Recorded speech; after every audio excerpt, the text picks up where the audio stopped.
Hello and welcome to the CounterSurveil podcast. I am your host, Trez, along here with Nathan Hawk, my Howdy, co-host. everybody. Today we're going to be talking a little bit about tokenomics, and we're going to have two different guests on. Hopefully they do show up on time, and we're just going to add them right in as soon as they kind of pop in. But to start off, Nathan, what's new with you? Nothing much. I wanted to bother you with some security questions while I got you because that's all I ever want to do. Can you just give me a little clarity? What would be the difference between pen testing and a more formal assessment? Sure. So pen testing is generally there's going to be a pretty tight scope on the activities that you can and can't perform. Everything's going to be agreed on beforehand, and the typical report you're going to get is going to be a way that's showing you how the penetration tester was able to get into the environment, what resources they were able to access, and walk you through how to fix those things. An assessment, on the other hand, is a little bit different. Or assessments more have to do with compliance and the GRC world. That stands for governmental, regulatory, and compliance. So typically, like say a SOC 2 assessment is going to be done by a financial auditor, and that person's going to come in, usually an accountant, and they're going to look at a bunch of check boxes. Do they have a firewall? Check. Do they have log forwarding set up? Okay, check. And you kind of get to, especially with like a SOC 2 audit, pick the parts that you want to be tested on, and then you get that nice we're SOC 2 certified kind of thing that you can put on your website. Very similar to a stamp of approval, like, yep, they've been audited, they have the things in place. And a lot of times that's more for like the insurance companies because they want to make sure, for instance, that a company is doing all the things that they should be doing in order to stay protected. Whereas a penetration test is more like how a hacker actually get into your environment and do bad things, and how you can then prevent the most obvious way that they would get in based on the way they got in during the test. And also we have vulnerability assessments, which is a little bit like a pen test, but usually where they don't necessarily check everything. So it's kind of like scanner output, sometimes verified a little bit, but not nearly as comprehensive or with any attempt at exploitation. Oh, and looks like Nathan's here. Sorry, Nate, not Nathan. Don't want to confuse you and our guest here. So I'm going to add Nate to the stage here. Nate, welcome. Trez, how you doing, man? Nathan, good to see you guys. Good to see you. Been a while. Too. Been a bit. And we get that confusion all the time. Anytime Nathan and I are up on stage together, it's just Nate, Nathan, Nathaniel. It's back and forth, Last initial too, man. Total bummer. It's a rough one. Not to dox myself, but yeah. Right. So Nate, why don't you tell us a little bit about Token Dynamics? What do you guys do? Yeah, so I guess we're saying we'll talk a bit about economic security, so I'll lead off with that. As the bio says here, down nice little byline, founder of Token Dynamics. So Token Dynamics started last year as a protocol design firm, and we focus mostly on economic security and value accrual to tokens. So economic security, I've also in the past was calling it tokenomic security and token economic security. There have just been a lot of different names in the broad space of tokenomics that people have put to the same concepts. And so economic security is one of those things that I think is going to become more popular and more valuable, more widely recognized in the next 5 years because it accounts for such a large underlies a large percentage of hacks that we're seeing in DeFi today. So economic security, where technical security is a lack of bugs in the code, economic security, you could say, is a lack of bugs in the incentives of a protocol. And so that's what we're mainly focused on defending against and identifying is these economic security exploits and vulnerabilities in DeFi, and that is Token Dynamics' main focus and claim to fame. Very cool. So you had mentioned bugs in the code versus bugs in incentives. For those who might not be initiated into the crypto world, what exactly are incentives and how do they help drive a crypto project and get more people involved? Yeah, that's a great place to start. So I guess to back up, I mean, we can start with Bitcoin. I think everybody's familiar with Bitcoin that's listening to this podcast. And the thing to highlight about Bitcoin is, yes, it's an impressive cryptographic, mixture of cryptographic primitives and impressive in some ways in the technical aspects of the protocol. But it's really the economic incentives that have kept Bitcoin afloat all these years and kept it from being subverted to the extent that it hasn't been subverted through economic incentives, right? So it's that the idea that the miners are paid to honestly append transactions to the blockchain. That is the thing, these financial incentives to miners, that's the thing that's really kept Bitcoin alive. And that underlies most of the other blockchain protocols that we see. There are similar incentives in Bitcoin or in Ethereum, though many of the other blockchains use proof of stake. These are still ultimately resting on financial incentives to secure the protocol. And this is actually really timely because right now there's a big debate between the Ethereum and Solana crowds on whether economic security is important or not. You've got Solana saying economic security is a meme, sort of tongue in cheek, but ultimately conceding that Solana is secured by the group of thought leaders at the top who are willing to hard fork the blockchain in the event of a significantly damaging economic attack, where maybe there's a reorg double spend or validators miss some kind of malicious set of transactions or malicious block that inflates the supply. Whatever kind of attack there might be resulting from an economic security and ultimately an economic vulnerability in the protocol, that can be remedied by just injecting enough centralization, enough centralized dependencies into the protocol. So that's kind of something that's going on in the background. Maybe we'll talk about that a little bit. But to loop back to incentives. So it's the financial incentives that keep blockchain protocols secure, and these incentives are also found at the app layer. So different protocols often have incentives for participation that drive users. So, for example, there are relayers in Tornado Cash that are incentivized to participate because they're getting paid to, forward transactions essentially. Or you have liquidators in the MakerDAO protocol for stablecoins that are, they're paid out because they are keeping the protocol from incurring bad debt, which is sort of ultimately an economic security vulnerability itself. So anyway, I could probably go on about incentives, but wanted to give a few examples there for you. That was a great explanation. So just a few follow-up questions. Say we're talking about incentivizing validators in a proof-of-stake blockchain network. What are some effective ways we could incentivize validators to participate in the validation process? Like, how can the tokenomics design be optimized so that we do achieve that goal? Yeah, that's a good question. It's a really big question. I think this rests a lot on the different consensus designs, different mechanism designs for blockchain protocols. And there's a lot of academic research out there that hasn't quite been applied in all of these blockchains. What we notice, and it's kind of a common thing that you'll hear in mechanism design and crypto economics spaces, is that there are a lot of untested mechanisms, a lot of research coming from top universities that are proposing different kinds of mechanisms that we rarely see in the wild. Avalanche was one of those that came from an academic background.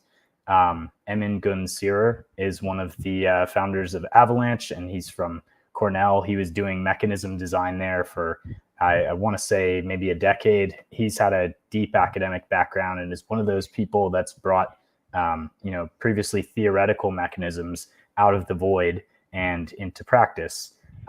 So I guess how to apply this? Well, it's, there's a broad canvas, right? And so that is a matter of bringing existing thoughts into the real world, into fruition.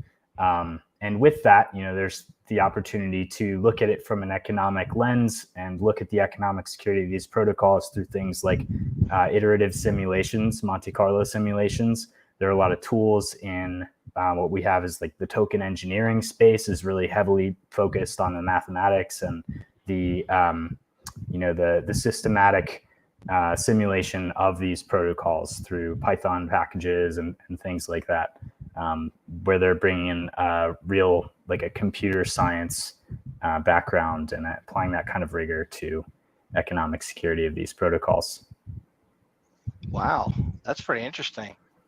Follow-up question. In a DeFi protocol, how can the tokenomics design be optimized to incentivize liquidity partners to contribute to the protocol? What are some potential strategies for mitigating the risks associated with liquidity provision? Yeah, that's an interesting one. So there's a lot of different, it kind of depends on the protocol, right? Because DeFi is pretty broad. But there are a few protocols where I think about like the provisioning of liquidity as really essential. And one of those is obviously liquidity pools. So in liquidity pools, the main thing that different liquidity liquidity AMMs really, the AMMs are solving for capital efficiency. And so, they're solving for returns to these liquidity providers where, I guess to backpedal for a second, like give the listeners some context here, an AMM is an automated market maker. And you have, two assets that are traded against each other. And someone can deposit one of the assets for a pro rata share of the other assets in the pool. And in doing that, they're also paying a small premium that goes into the pool to increase the overall value of the pool. And this is governed by a formula called XY equals K. It's the constant product invariant. And this basically allows for users to trade two assets, which are provided by a third party, a liquidity provider, against each other and be able to trade off of exchanges. This was like Uniswap's main innovation. And so since Uniswap, some of the tokenomics considerations, most of the tokenomics considerations and improvements have revolved around increasing the capital efficiency that that users are, that liquidity providers are getting on their assets. So the idea before was in Uniswap, liquidity providers could put in $100 of ETH or 100, 1 ETH and 100 USDC or 1,000 USDC, and they would be earning a few percent on that per year because those assets weren't traded in a very wide range. And so you had protocols like Curve coming around that said, well, let's trade these assets in a more narrow range, and then increase the frequency at which they're traded and the fees that liquidity providers are getting. And so that was one of these, I would say, like loosely tokenomics affiliated optimizations that have been made over time. And so that's actually like a very math heavy kind of thing. And we've at Token Dynamics, we've got a bunch of math PhDs on the team. And so anytime like a bonding curve comes up or liquidity optimization, these kinds of things, any kind of optimization problem, I'm deferring to the guys that we have in-house. Octopus, who's a familiar name to the token engineering people listening to this. He's one of the teachers there. He's at Token Dynamics, and I pull him in for just about everything that I need with any kind of optimization problem. And so people should check him out. He's OCT8PUS, maybe. I'll have to link him in the clip. But anyway, so this is one of those things that, one of those realms that people might want tokenomics to help optimize, or token economists, token engineers to help optimize.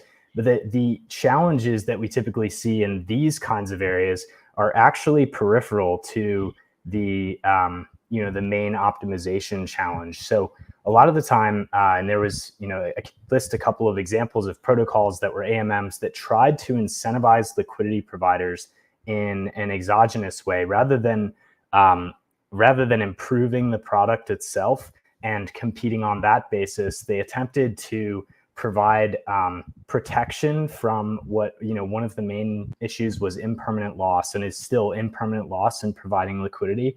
the Bancor protocol tried to provide impermanent loss protection by giving users tokens proportional to the value that they lost in providing liquidity. So this idea of impermanent loss is like you might nominally gain if you're providing liquidity for ETH and USDC, you might get more of both. But if the price of ETH goes down enough, then you're left with less money. And that happens a lot because when people are trading, they're going to trade the less valuable asset for the more valuable asset in order to arbitrage through a liquidity pool.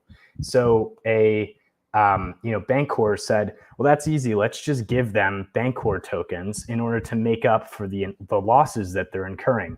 And in doing that, they started to precipitate a death spiral where the price of their token was cratering because it was just going to people who were selling it to make up for their losses that they had incurred in the protocol, because fundamentally the protocol was broken in this impermanent loss situation, wherever that, in each case that happened. And so those are the kinds of things that we see people making a lot of mistakes with in tokenomics or in their protocol design. And so that is one of those economic security vulnerabilities. That's one of the many economic security vulnerabilities that we've seen that we have listed in our GitHub, Token Dynamics XYZ. We've got a whole repo of the history of economic exploits. And maybe we'll talk a bit about those and how they differ from technical exploits. But that's just one example of like where using the token to try to incentivize some behavior seems like a good idea because the first order consequences make sense, but the second order consequences are not always anticipated, and they're not always easily anticipated. And in these complex financial systems that we're building in DeFi, there are so many interdependencies that second and third order consequences tend to cause a lot of problems. And so that's our area that we focus on, is like, what are the second and third order consequences? How do we find those? Simulation, framework, different things, tools that we use to identify those. And then there are a variety of mitigations as well. Wow, I wasn't aware of that happened with Bancor. I had heard about that, very, very high level, but to hear that's actually the reason that happened is very interesting. And so this maybe is another good example of like the difference between a technical and an economic exploit, where a technical exploit might have been like Bancor missed a semicolon or had a reentrancy attack. It's not missed a semicolon literally, but that's they might have had a reentrancy attack or something like that, and then people are able to get all of the assets out, right? Like the DAO hack. But in an economic attack, it's a misalignment of incentives somewhere in the protocol, and so those have always been the most interesting to me, because they're these giant arbitrage opportunities that are in DeFi, where like from through the injection of capital, you can gain an unfair advantage in a protocol just because that protocol wasn't designed to handle that kind of change in state. Is really what to boil it down to. And so these are Wow. How do you guys over at your company, you had mentioned this octopus gentleman you work with, for instance, how does he come up with those kind of solutions? Like, for instance, if he had to measure the potential risks, let me think for a second here. Yeah, I mean, like I think you have a complete question there. Like, how do we measure the potential risks? So our methodology is in looking at it's kind of a set of heuristics, frameworks. Of course, we're pattern matching on the history of all of the economic exploits, and we've aggregated those in our GitHub for everybody to see. Everyone at Token Dynamics has to learn those. So those are those are things that we can apply and just sort of look at protocols and say, is there anything similar here to what we've seen in the past? Like, are there any design choices? And there tend to be many that people make over and over again because they haven't heard about the Bancor exploit, or they haven't heard about the Aave bad debt, all of the times that this lending protocol has has been shit out of luck because someone deposited less value than they withdrew. So there are a lot of design choices that we see repeated, just like reentrancy attacks are still a thing since the DAO hack in Ethereum back in 2016. There are a lot of economic vulnerabilities that tend to crop up again and again. And so we're firstly looking for those kinds of things. That's like a first pass.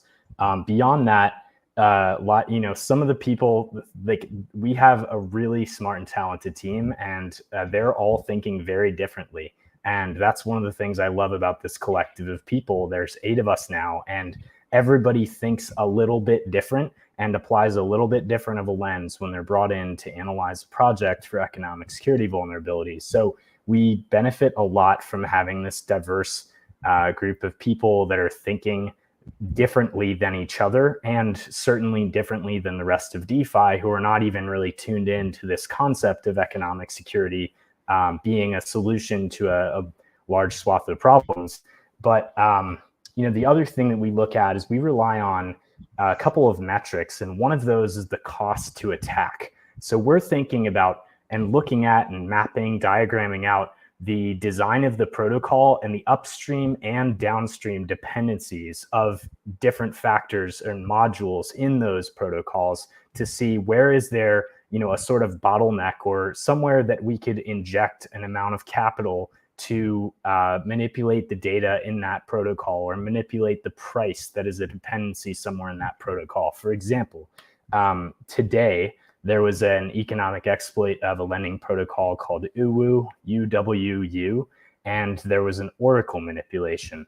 It was a price manipulation attack. So the prices of 5 feeds were the price of 5 feeds on USDE were manipulated to reflect a faulty price, and it ended up with the person manipulating those getting $20 million of the protocol's value. And so this is an example of an upstream dependency. It's like, how do you properly integrate a curve oracle? That question is essential to the economic security of the protocol. So these are the kinds of issues that we see and identify in protocols. We also find novel exploits. There's a lot of things around MEV or around, injecting like flash loaning, large amounts of capital to change the state of the protocol very quickly in a way that you can create bad debt in a lending protocol, and things that I've already mentioned here. There are about 9 distinct categories of economic security vulnerability, and we're looking for all of those, but also like novel exploits, because we're working with novel protocols, novel designs. We're most interested in token dynamics. Another way that we are, I would say differentiated, but it's like, I would say differentiated, but we don't think of it as a business strategy so much as like an ideological principle that we want to work with things that are censorship resistant. So the protocols that we're working with are often oracle-less. They have no centralized dependencies. They're self-referential, self-contained. And so that leads us to be working on a lot of new things and finding exploits that haven't happened in the wild before, because nothing like the protocol itself has existed before. You had actually shared with me that you guys have been categorizing some of those and cataloging them on a GitHub repo. I think that's really amazing to have all that centralized someplace, so somebody who wants to learn about it, what kind of attacks have already happened, can go and look at that and see like, hey, this is how that attack happened, and if we got to protect ourselves if we're going to be doing something similar to what those guys did, and make sure we don't make the same mistakes, or even from the hacker perspective, like, oh, I want to be a bad guy and pen test this protocol, but maybe not pen test, and like, how do you necessarily differentiate between like the people who want to use that knowledge for good or evil, or is there any safeguards in place to make sure the bad guys don't figure out the same tricks the good guys are to trying to protect against it? Yeah, I mean, I think that's one of the biggest questions in DeFi, and I would even boil it down to like, what does it mean to be good or bad as a hacker in DeFi? And I know that's a really controversial question, but we do have this ethos that is a minority, but an early minority of DeFi, of DeFi participants, and that is encapsulated in the phrase "code is law." And so in DeFi, there's a school of thought that says any attack, and it's not even a school of thought, it's like any attack that can happen will happen, because these protocols are immutable, and there's a such thing as flash loans, where large amounts of capital can be borrowed virtually for free, with no credit required, because the loan is repaid within 12 seconds in the next block, and the transaction only executes if it's profitable. So hackers have access to $500 million of capital they can just put toward any kind of protocol. And because economic attacks are mainly using large amounts of capital, injecting large amounts of capital into the protocol to do this, they're mostly concerned with, or they should be more concerned with, the ability of hackers to just flash loan these amounts. And so I would say, to the extent that we do allow other people to pattern match on this GitHub repo, maybe there are more attacks that can be run in DeFi. I personally don't see that as a terrible thing. I think DeFi should be a buyer beware kind of space. And I think I am of the code is law kind of school of thought. And I think that DeFi needs to be in beta testing for a little longer before trying to attract the mainstream. And I really lament the common trend, the common pattern of people to say, like, we need institutions in this space and we need mom and pop in this space. Like, we don't. We absolutely do not. They are not. DeFi is not ready for that. And, people are getting rugged all the time because they're buying into things that they fundamentally don't understand. They haven't examined the code, these kinds of things. On the flip side, there are 100% APY returns to be made in DeFi. Like, people are getting those all the time. But as we know from the history of traditional finance, risk is proportional to reward in a free market, in an efficient market. And DeFi, where all of the information is transparent because this whole thing is open source, is an efficient market. And so that's kind of just, I could probably go on about this and have many, many thoughts on the ethos of code is law. But I'm of the opinion that if something can be broken, it will be broken. And it'd be great if white hats do that for a 10% bounty.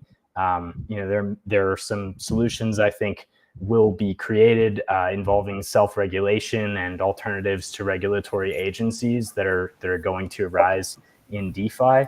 And so, to answer the question of, like, how do we prevent bad guys from getting a hold of this information, we are guarding many of the things that we do, and the kind of people I like to work with are aligned with the broader, the broader goal and the movement of what we're doing. But I think allowing people some minimal amount of access to the history of these exploits and categorizing them in the same way is going to hopefully help white hats more than it helps black hats. That's great. Nathan, I believe, had a few questions. You there, Nathan? Yeah, I am. Nate, I wanted to ask you, because you had mentioned the flash loan attacks and you had mentioned re-entry. First off, for those that don't know, could you elaborate a little bit more on those and other types of traditional attacks that you would see that are purely because of economic function of a token? Yeah, definitely. So flash loan attacks are typically through a lending protocol. Like Aave has a flash loan function, so they're the most popular. And what you can do is construct a transaction on Ethereum and borrow an amount of capital from Aave, an amount of whatever from Aave, and then do whatever you want with it, but only for one block. It's only for the period between the block that you've borrowed from and the block that you're paying it back in. and that's about a 12-second period in Ethereum, roughly 12-second block time.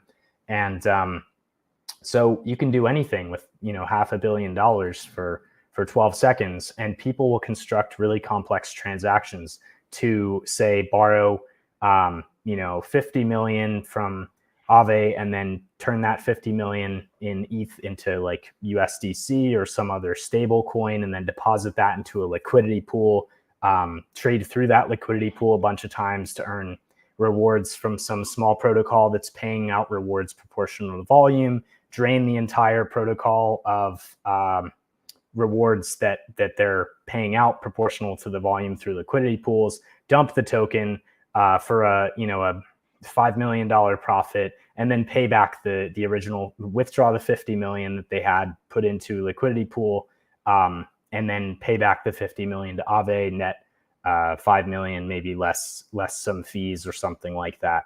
That particular like high level that I just explained, that's happened 3 or 4 times now. Most of them were on Binance Smart Chain, which is a kind of a hilarious ecosystem to watch, because it's full of people that are like smart enough to be developing smart contracts, but not confident enough in what they're developing to put it onto Ethereum. So and you also have like a bunch of degens in the Binance Smart Chain ecosystem who are willing to use contracts like this, and they make really funny mental mistakes in like their protocol design. So some of the best and like funniest exploits, economic exploits, have happened on Binance Smart Chain for like $500,000 because people figure them out pretty quickly, and it's worth, it starts, I guess, being worth exploiters' time once it gets to a 500K TVL or something like that. So that's, that would be like an exploitive way of doing rewards calculations that would involve flash loans. Other times you might have someone flash loaning in order to create bad debt in a lending protocol. Sometimes, a lot of the time, these are coupled with other attack types. So Mango Markets is another really popular and famous, that's a famous exploit. That was kind of the one that I think put economic exploits on the map for everybody, as like a category of exploit that is sort of in some way fundamentally different than a technical exploit. So Abraham Eisenberg was a crypto participant. I don't know, he's a trickster. He's a trickster personality and really controversial guy. And he had been exploiting things through the risk-free raiders, which were a group of people that were going into protocols and basically doing like leveraged buyouts of their governance tokens, and then draining the treasuries and things like that. So he'd had a pretty colored history with economic exploits.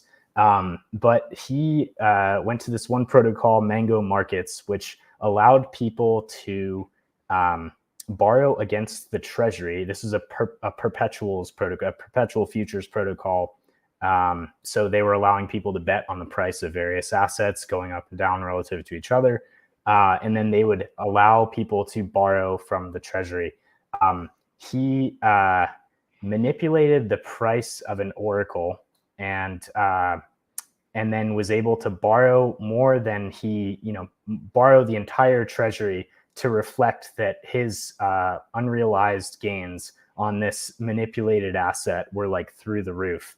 So he made off with about $100 million from that exploit, and that's one of those that is like a involves flash loaning to manipulate prices temporarily so that you can take some kind of action in a protocol that depends on the value of the assets that were flash loan manipulated. And so the higher level here is, or the sort of the heuristic is, protocols are often dependent on things that can be pieces of data that can be manipulated when you have enough money.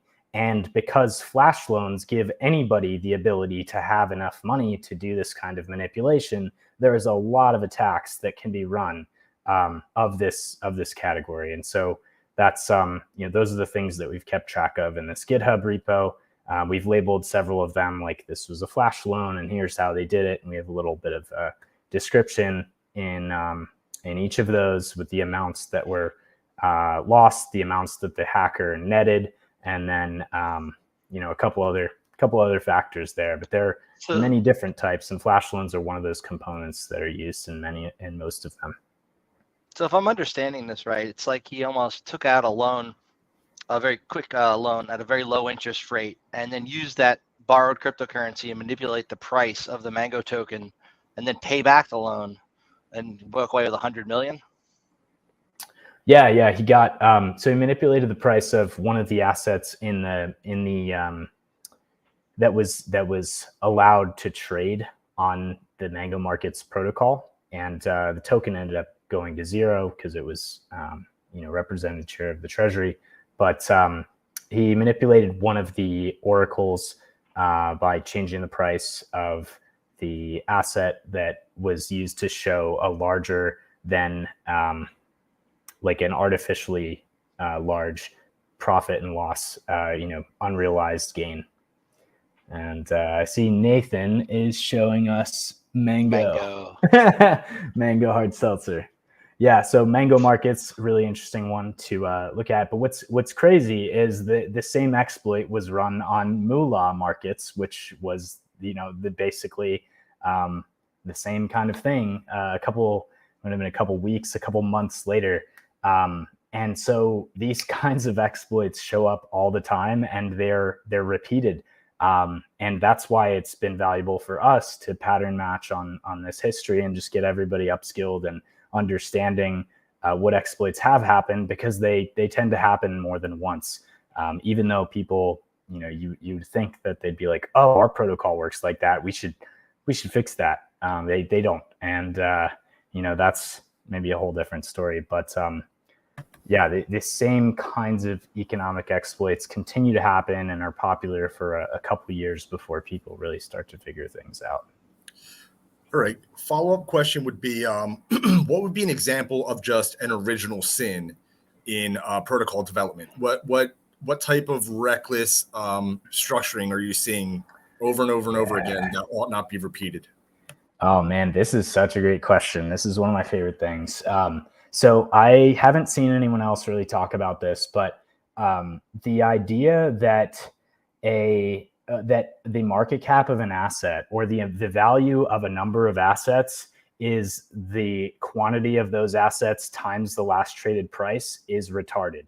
This is called mark-to-market accounting, and it's borrowed from traditional finance, and it underlies most of the exploits, most of the economic exploits that we see in crypto. And so the problem is, like, that assumes that the demand curve for an asset is flat. So you have supply and demand. The people that are familiar with that will understand that if you move the curve one way, then the price changes in a certain way, because the intersections of the curve are going to dictate the price. The problem with mark-to-market accounting is, like, yeah, maybe you could sell one ETH for $3,700 right now, but you could probably sell 100 ETH for $3,700 without even, 3,700 each, without even changing the price. But you can't sell 1,000 ETH without changing the price a little bit, and you can't sell a million ETH without changing the price a lot. And so the exploits that have happened in many protocols that are economic in nature have been because of this mark-to-market accounting fallacy. And so if there's one thing that I would say I hope to see change in the thinking around protocols and protocol design, it would be in not marking to market the assets that are being used in these protocols on the protocol's balance sheets. And there's a lot of ways I could go into that. Like Terra is an example of a vulnerability that was due to mark-to-market accounting. People assumed there was an infinite demand for Anchor, an infinite demand for Luna. Luna was collateralizing the Anchor UST stablecoin, and people lost confidence in Luna. The price dropped very quickly, and UST holders were SOL. That is because of mark-to-market accounting and the assumptions that come with that. And so, at an even higher level than the mark-to-market accounting example, porting over, things from TradFi does not work and should not work in DeFi. We're building an entirely new financial system, and people have to reason from first principles rather than by analogy. And I think that is I think it's possible for people to do that because we have a lot of brilliant minds in this space, and people are thinking fresh. They're not a lot of kids that are developing have never worked a traditional corporate job, let alone been on Wall Street. And I think that's a great asset. And so what I hope to see is that people begin to design protocols from first principles and thinking from, starting from the ground up, building from the ground up, not just doing things the way that TradFi has done them, but really thinking critically about like how we want a new financial system to be designed. Wow. So a kind of conclusion of that is like mark-to-market accounting is financial reporting technique that values assets at their current value rather than the historical cost. And that's what caused all these issues, at least from what I'm understanding. And if I'm misunderstanding, please definitely correct me. Well, no, that is, I guess, the correct definition of mark-to-market accounting. I extend it to further apply to like I would say even further than that, the historical cost may not reflect the current cost. And so what crypto protocols are doing is assuming that the current value of all of the assets is the current value of one of the assets that was just traded. So ETH trades for 3,700. They say we have 10 ETH, we have $37,000. Could be, but what if there isn't 10 ETH worth of demand in the market? That is the kind of thing that breaks protocols, is these assumptions that people are making around the financial incentives and the financial accounting of these protocols that ends up coming back to bite them. And so to kind of bring this full circle to what we do, it's like we have this financial lens that we're viewing things through, this lens of economics and tokenomics, and this whole discipline that we're applying to the protocol design that we're not really seeing a lot of in crypto. And I can kind of go into like where token dynamics fits into all of the audit space and like security space broadly, and maybe transition it to other security topics, because I know Nathan and yourself are experts in traditional cybersecurity, and that I think that includes economic security, but we're probably a very small part even of the future of the cybersecurity industry. Yeah, I do want to drive home the point that I am definitely not an expert by any means in cybersecurity. I just know quite a bit about the industry and know a lot of hackers. Enough to help out the blockchain space, which is what I've been trying to do for years. And for some reason, there's just an extraordinary amount of resistance. I've got a question for you. Have there been any reorgs or rollbacks or anything like that you could cite because of an economic vulnerability that was discovered, like in a white hat kind of scenario, on a token after it was launched?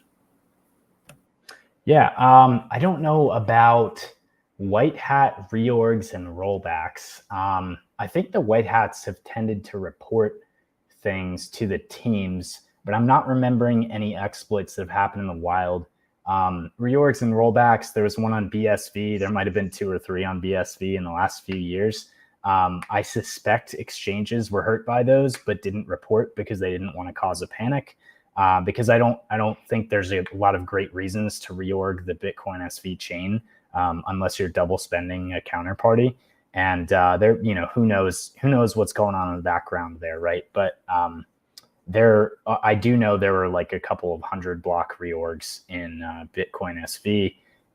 There are some theoretical attacks, like reorgs of proof of work chains that haven't been run yet, but not too many reorgs like that there have been some things on like Ethereum recently had a couple of people demo a proof of concept where they prevented anyone else from using a block for just half an ETH.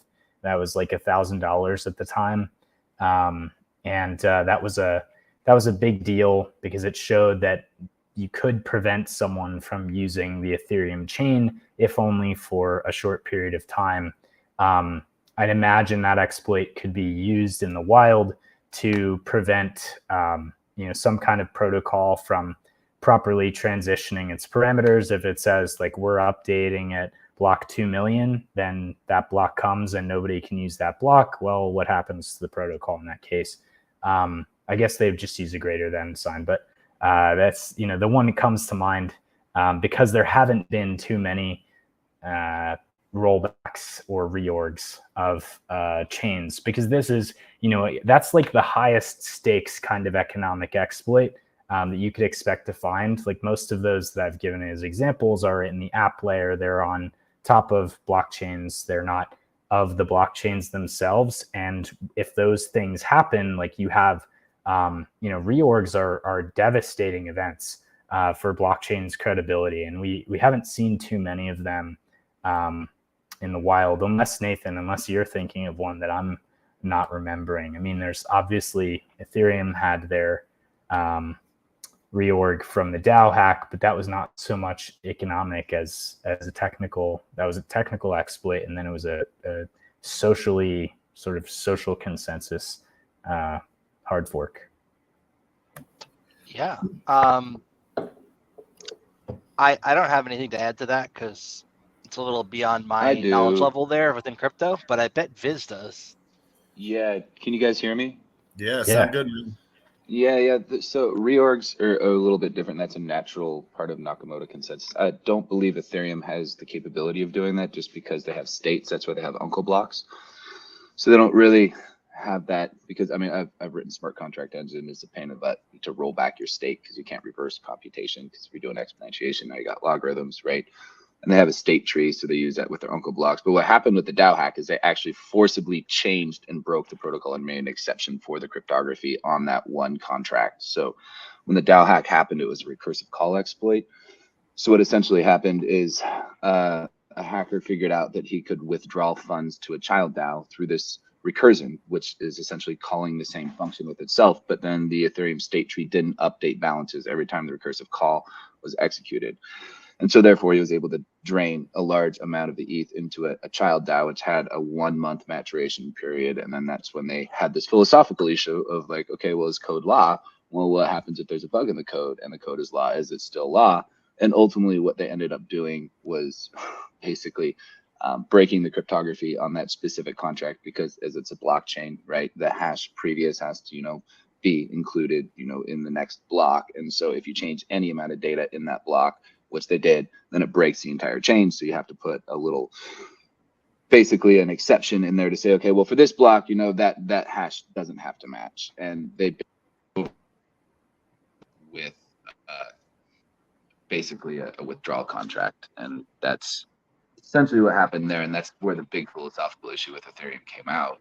And the Ethereum Classic guys just continued to mine Ethereum with that DAO hack completed. And I don't think I ever saw the coins move on Ethereum Classic, but it created a huge philosophical divide in blockchain where it's like, okay, well, you guys are talking about code as law. This is supposed to be this decentralized system that can't be censored, and you censored it and showed developmental censorship, and developmental centralization is being really a fundamental flaw in blockchains. As decentralized as they are, we've seen the same thing with the block size debate and segregated witness for Bitcoin, for instance.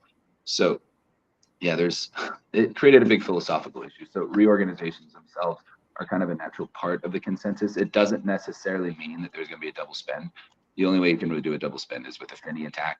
But the Bitcoin core developers did open that up with replace by fee and making it easier to execute such a thing. But a Finny attack basically is where you submit a transaction and you get it included on a block at zero confirmation and have a merchant accept that, and then you mine a block with a conflicting input. Then that's how you execute a double spend. But just a reorg by itself does not mean that money was stolen. It's just a natural way. If you have two blocks that have the same height, whatever one ends up having most cumulative proof of work is the one that ends up winning. And that's essentially Bitcoin is managed. And that's the big kind of philosophical issue that Roger Ver, I think, ran into with Bitcoin Cash, which I appreciate what he was doing. But I think a big thing that he missed is that Bitcoin is not whatever we say it is. It's protocol-wise, it's the chain with the most proof of work cumulatively from the Genesis block, and that still is Bitcoin, unfortunately. But yeah, that's a little bit of history on all that stuff. But yeah, hope that adds I some agree. context. Wow. I agree with That all was your sentiments, and I should have caveated the reorg double spend rather than just reorg outright. Yeah. Both Viz and Nate, question for you. It seems there's such a steep learning curve for somebody coming from a traditional information security background into the blockchain space. If somebody's new at this, where would you recommend they get started? Yeah, I think it depends on which chain you're looking at providing security for. I mean, there are a few different main programming languages that are used and different architectures for blockchains. I'd say specializing in one is probably the way to go. It's going to be a lot easier to start on a chain that you're familiar with the language of, where there's smart contracting and Rust on Solana, or Solidity, which is kind of like JavaScript, Python sort of. Colin will probably have some other ideas on this, but I would say Speedrun Ethereum is the go-to website for learning how to write smart contracts on Ethereum, and a lot of the kind of security that you might provide in Ethereum would be around smart contracts. But also I think Trez, we've spoken about this a little bit, that there's an extreme lack of technical expertise and best practices in the crypto space with just basic cybersecurity best practices. People are leaving their secret keys in their GitHub repo and on deployment, and then those are getting automatically swept by bots that are looking for this kind of thing because it's so common. Basic mistakes that people are making. So there's a lot of room for traditional cybersecurity auditors or participants to come in and add value to the crypto space. But I'm sure, I think you guys will probably have some more to say on that. Well, do you guys have more to say on that? Silence. Well, I guess they don't. But Speedrun Ethereum looks like a great freaking starting point. So thank you for that resource. I popped it up there. Some other questions for you while we still have you. As somebody who's really knowledgeable in this space, who has worked with many different companies and helped them better their overall security, what would you say the most beneficial advice you could give to somebody who's running a blockchain-based organization could be in terms of ensuring that their product is secure? And is that one for me or for some of the other guys? Because I could answer that. That's but very much for you, Nate. Yeah. So we're like very focused on the economic security of the protocols, and so that's going to be more about the protocol design and things. And I don't think I'm probably not the best person for like the broader security tips. But with economic security, like the number one thing that you can do is work from first principles rather than from reasoning by analogy or porting over code from what other people have done. It's way harder, but it's going to give you a better insight into how your system works and what the interdependencies are. So from a very basic perspective, like building as much as you can based on your own thinking and insights, rather than saying like, oh, VE tokenomics worked for this protocol over here, we're going to do that too. Not realizing that like this particular module of what is code, but like also what is like design primitive might not fit with the rest of the mechanisms that you're including in your protocol design. So that would be like the high level advice that I could give, is like think from first principles, build from like the ground up. And that doesn't mean don't import like standard contracts that pieces of code that people have refined before, and like don't use it's not saying don't use ERC, IP, like previous specs that have been created by other people. It's just to say, when you're designing the protocol in this design phase, be thinking about things like holistically and from first principles, building from the ground up. I think that's great advice, and I think a lot of that could definitely go for a lot of non-traditional projects as well, like not just in the crypto space, but building from first principles. Very solid advice overall. So thank you so much. Is there anything else that you would like to add, or any other conversational topics you think we should explore while you're on? Conversational topics. I mean, I'm interested to hear some of Vidalit's expertise and Nathan's expertise on some of the tangential security topics to economic security. I mean, I guess maybe to frame this a little bit and to close things out, to go full circle, we started by talking about what token dynamics is, and maybe I'll finish after having given people examples of what economic exploits look like and how they're different from technical exploits.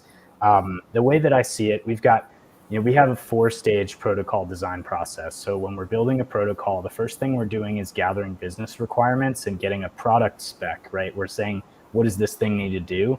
The second step, and that is typically that's validated by VCs. They're going to say, is this a valuable protocol? Is this something we want to invest in? Does this, should this thing move forward? And if people have a good protocol design, then it gets funded. Then we have the product, the protocol design itself, the mechanisms that are included, and then you're translating the product spec into the design of the protocol.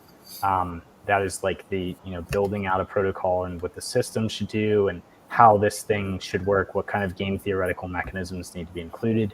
That's then ported over to the code, and it's in the transition between the design and the code, or the code architecture, or like the code itself. Those are steps 3 and 4, just to close that thought there. But when you're porting over the design to the code, those are when technical issues tend to arise. But it's when you're porting over the product spec to the system design, to the protocol design, that economic vulnerabilities tend to arise.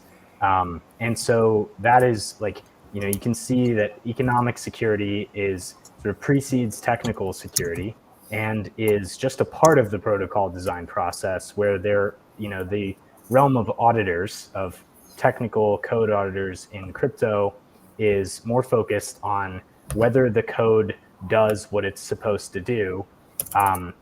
Our role is to say, should the code be doing that thing in the first place, and is that a smart way to design a protocol? And no one really does that, because VCs don't have the technical background or really the critical thinking to decide whether a protocol is designed well or not. They're many times not interested. They want a quick 10x, and other times they're just not sophisticated enough, to be frank, to identify these kinds of issues in protocol design. And so that's where our role really is. But there are a lot more considerations to protocol design, or building a protocol, and namely, in the technical implementation of that protocol. Like Vidalit just gave the example of the DAO hack, technical exploit, huge exploit, and there are many of those. They happen every day in crypto.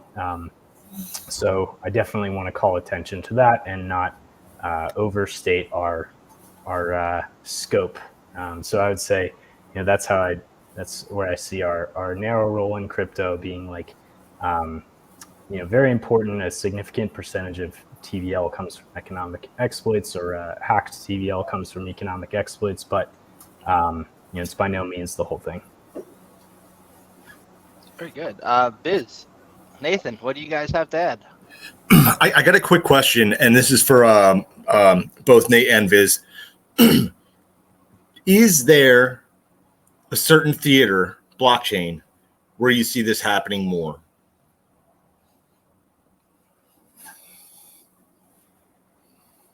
Yeah, I think Question a little bit more.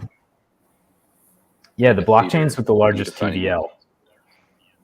Yeah. So we see this happening more with TVL, right? And I guess that's like maybe an obvious statement, but there tends to be people just have not specialized. I guess people ask me like, why doesn't this happen? And they don't.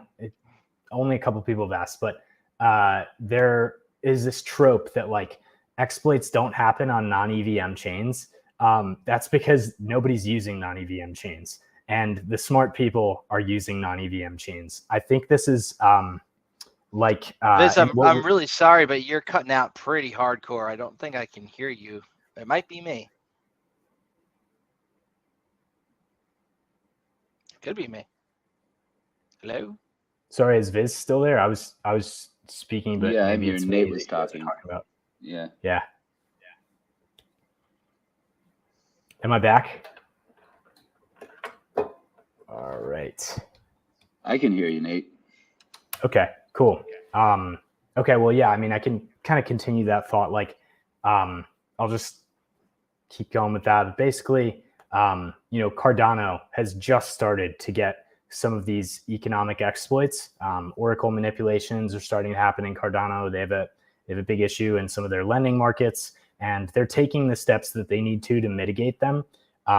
But I think that for a long time, Cardano was like throwing stones at Ethereum, saying like 0 days since the last EVM exploit and things like that. And it's like, well, that's because people are interested in hackers are interested in making money on these exploits, and there's no money to be made in the Cardano ecosystem.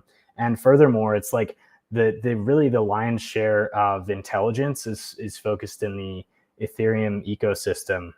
From what I've seen, and I'm not an ETH maxi by any means, but I call things as I see them, and I think that is the case based on all of the people from various chains that I've interacted with. It's just like the people that are most serious about game theory, mechanism design, and the kinds of things that you need to be familiar with to identify these kinds of exploits are living in the Ethereum ecosystem.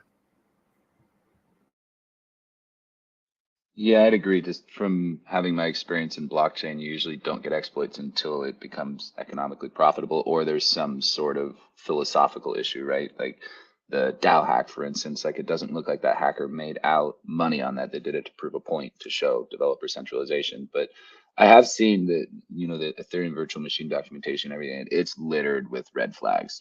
And this kind of gets to my point that I think I'm a bit of a critic of the space of everybody will just create something and then claim it's this bulletproof thing, and I think security's best practices have been severely neglected, especially that this is an unknown industry as far as like the way the technology is going to manifest in the world at large, and the attack surface of it's not known. And I think lack of respect for the knowing that you don't know, I think, is something that's caused so many of these things to happen. And I mean, bad wallet publishers like Nathan, if you remember, what Adrian figured out with 64-bit private keys from an Ethereum wallet that was created.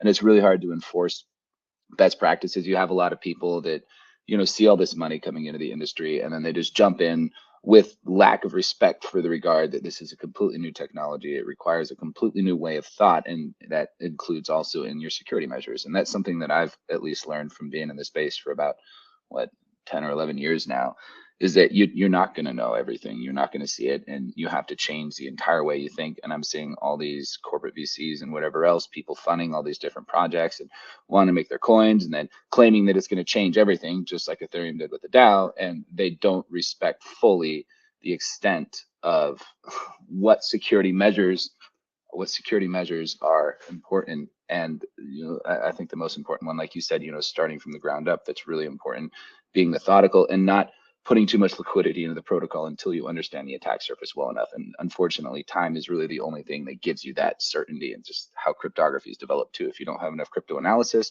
or you roll your own crypto, you don't know what you don't know, and you make a simple mistake, like, an extra plus sign or an extra minus sign, and then all of a sudden, everything blows up and somebody exploits it. And so I think those best practices are neglected in crypto, which has kind of been giving it a little bit of a bad name, saying how many coins are constantly being stolen. And also just architectural issues too, is it's, be your own bank, but if I have to manage this private key on my disk, I've heard people that uninstall Bitcoin wallets and they've lost all their Bitcoin, and it's $50,000 sometimes. And so there's also other architectural issues that I think lean towards creating more of these possible security flaws. Like I said earlier in the Ethereum documentation, you read through it, every like 20, 30 lines, there's a big red, like, hey, don't do this because this can happen. And then people just don't know what they don't know. And I don't think there's been enough forethought before these protocols were developed to really assure that like it's going to have at least a reasonable security.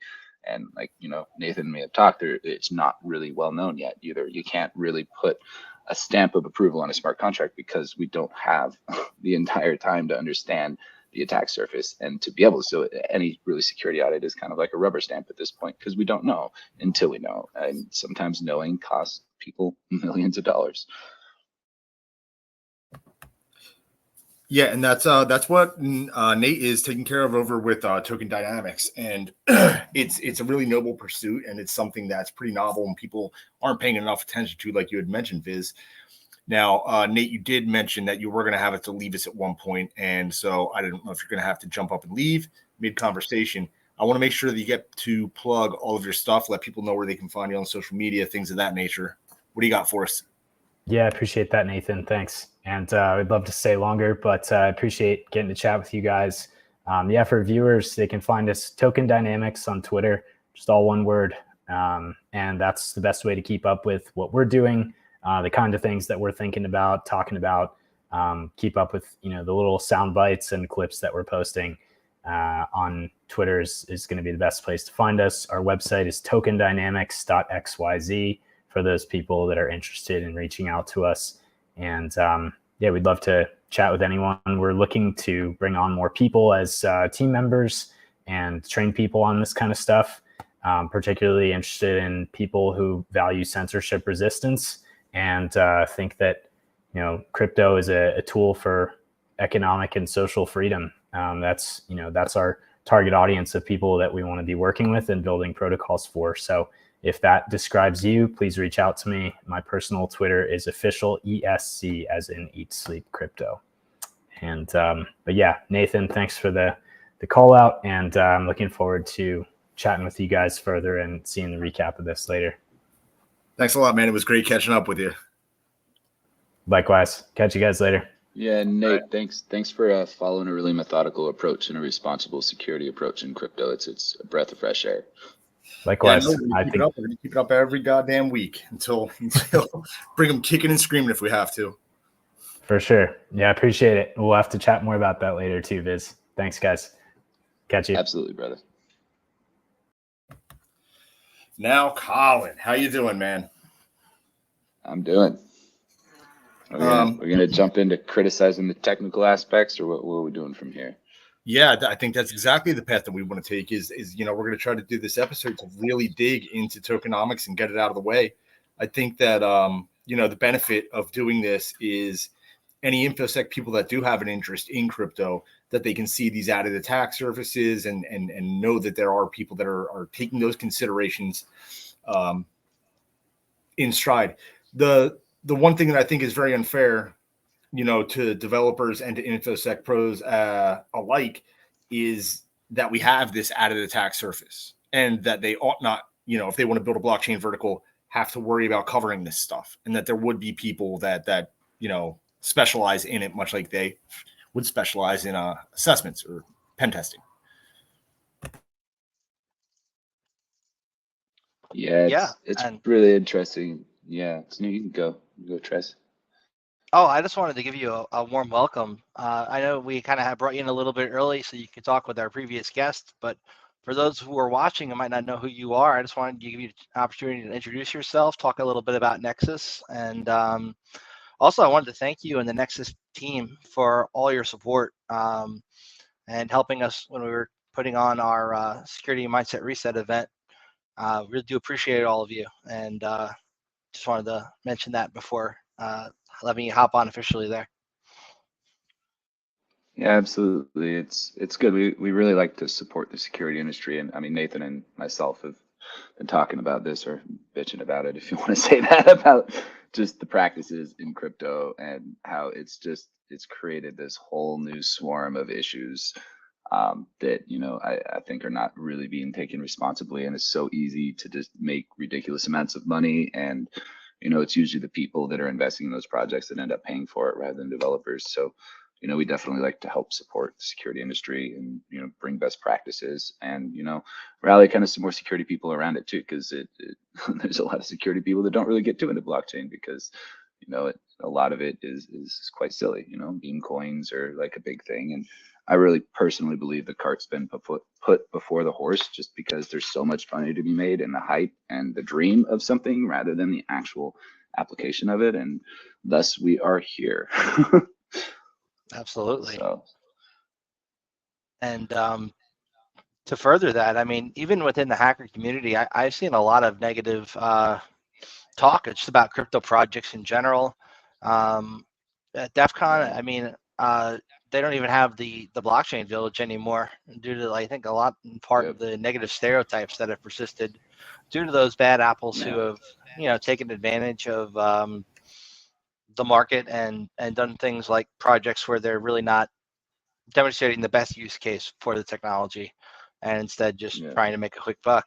But at the same time, it's such an amazing ecosystem, and there's so much to learn and so much real benefit that can come from having these distributed databases called blockchains where records can be written and updated and be immutable. And there's so many use cases for average businesses, and well, not everything necessarily needs to be on Web3 and be a blockchain-based project. I do think there's a very large untapped market for things that could be Web2 projects that get elevated to become Web3 projects and add some of their infrastructure and backbone to a blockchain to function more efficiently, and a whole host of other advantages to it. Can you talk to that at all? Yeah, I mean, I'll speak in favor of that and also in criticism of it because there is, that's the dream and that's what I'm talking about. That there is, but if you look, there's really not a whole lot of blockchain applications. It's all just, the tokenomics and the meme coins and launching new ICOs, right? If you really look, there's not a whole lot of apps that are like, hey, this is actually effectively powered with blockchain. And I think a lot of that is just like this overhype. I mean, everybody saw the potential of it, and Ethereum was really, I think, partially responsible for that. When they launched, they were talking about having running countries on it, and it's going to change everything. But then the limitations of the technology itself have become, more and more apparent as time has gone on, and that's where I consider blockchain kind of like the vacuum tube. Right? If anybody remembers the vacuum tube, it's it's why computers used to be the size of a room. It's the proof of concept. It shows that we can have a high speed switch, and then it shows that we can start performing logic gates and doing basic computation. But it was too expensive to really fit in everybody's pocket. It was the transistor that ended up winning because it became cheap enough to manufacture and we could shrink it up into a small enough space that it could provide that adequate computing power for, phones eventually to be put in our pockets. So that's kind of how I see the blockchain. Is the promise of it, the vacuum tube, it's there. We can perform basic logic gates and it functions to some degree, but it's the transistor that I think is going to win the game.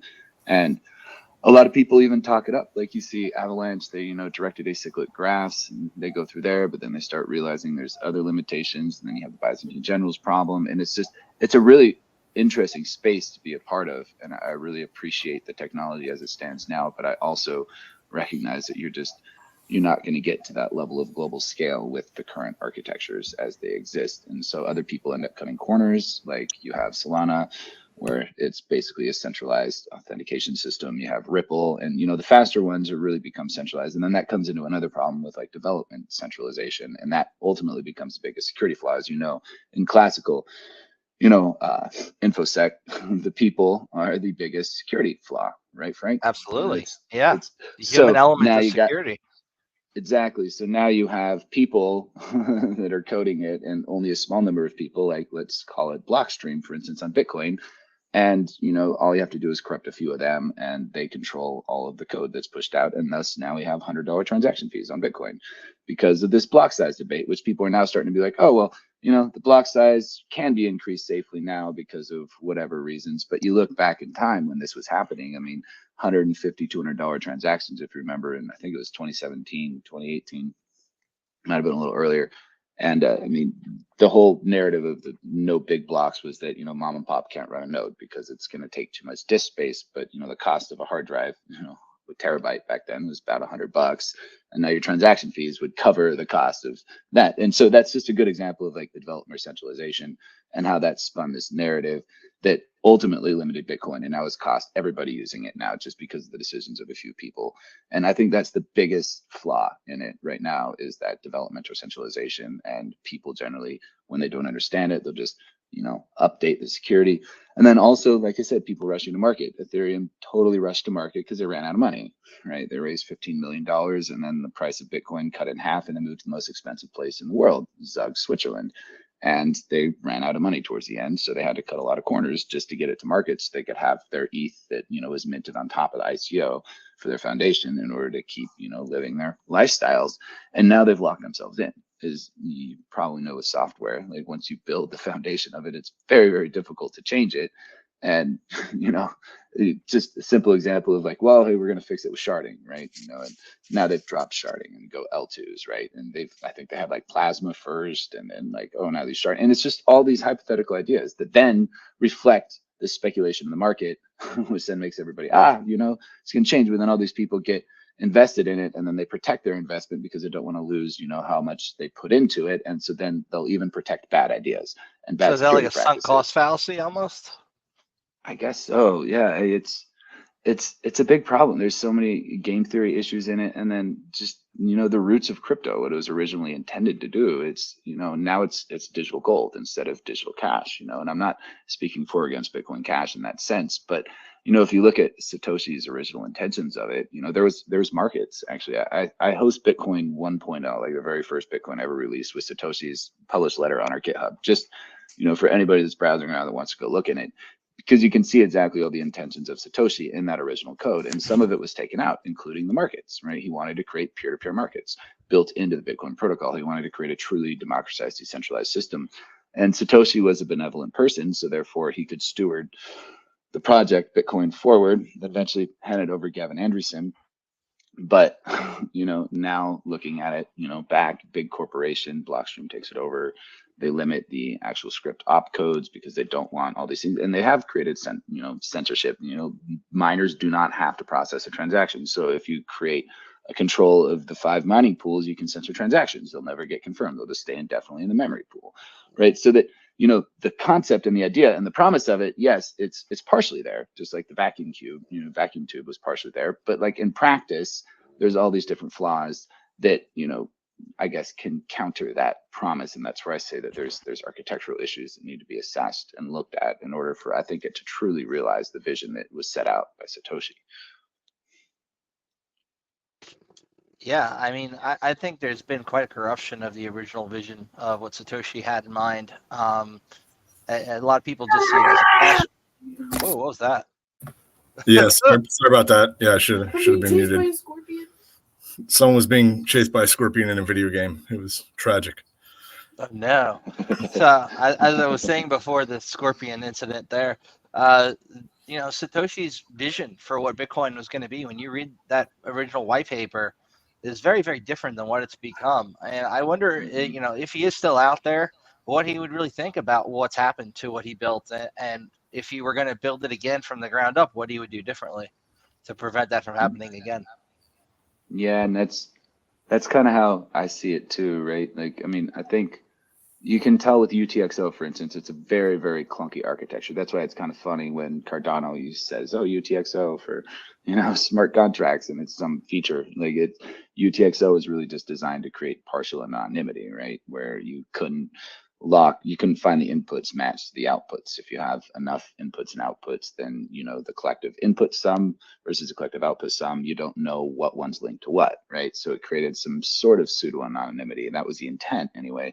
But it's been broken. Right? UTXO is even with mixers, it's still traceable. They have AIs doing it now. I mean, look at Mimblewimble, which Mimblewimble is like taking that one step further, saying, okay, well, we're going to just take every single input and every single output and put it into one big block transaction. And, you know, therefore, you know, the more people using it, then the harder it is going to be to trace what funds are going where. But one guy, I think, with just a single server, you know, created a supernode, connected to every single connection, and then he could see all the transactions where they originated from, and boom, the Mimblewimble was broken, right? So I think Satoshi really was aiming at creating this kind of a digital cash that had pseudo-anonymity because cash is, anonymous, right? But the UTXO requires a signature per input. So, the signature verification is the highest, it requires the most computational resources. And number two, it takes the most space in the blockchain, right? So that in itself, architecturally didn't, I think, fully meet it. And, I think if Satoshi were looking back, I mean, I like to think that we're continuing his work, but that's just a subjective. I mean, the way that, I've come to that is, like I said, by reading the very first Bitcoin source code and then starting with, some old Bitcoin code and just understanding and reading comments, right? Like as a coder, there's a certain psychological fingerprint, I guess you could say, in the way somebody codes something, and the way they think is, if you're able to kind of grok that, for lack of better words, you're going to be able to see what they were thinking and what they wanted to do with it, right? For instance, like Satoshi didn't want to have the median time passed. Right now, like Bitcoin blocks have, I think, a 2-hour median. It can be like before or after a certain block. So the times of the blocks can, not necessarily be sequential. And part of that is because, you have clock drift, micro voltage oscillations in the processors, cause slight variations in the ticks that each processor sees. And so over a long period of time, clocks are going to drift away from each other, computer clocks, because the ticks are regulated by, the piezoelectric effect, applying voltage to the quartz crystal, and then it vibrates based on the voltage a certain number of ticks per second, and that's what gives you your clock. So clocks naturally drift off from each other. So if you need to have this consensus network, the times have to be synchronized. And in one of Satoshi's comments, he talked about NTP, Network Time Protocol. And I was like, oh, that's interesting. Like network time protocol. Oh, but that's a centralized server, timekeeping system. That's actually why the Ethereum testnet forked, if you guys remember that, because their NTP service went down, right? Which Ethereum, I think, is still relying on a centralized NTP service because they have to have clock synchronization for their proof of stake. But, I saw that and I was like, okay, let's build a decentralized timekeeping protocol. So that was like actually one of the first things that I built for Nexus. That's about time. Yeah, and these things need to happen, right? And the Bitcoin wasn't done, but everybody just took it, and that's even Ethereum. It's still it's still Bitcoin. Like Bitcoin had smart contracts. They just added an extra abstracted language that compiles into the bytecode and a few more opcodes, including jump, which Satoshi deliberately did not include. If you read some of the original comments, it says this script is a stack machine like Forth. It is not Turing complete.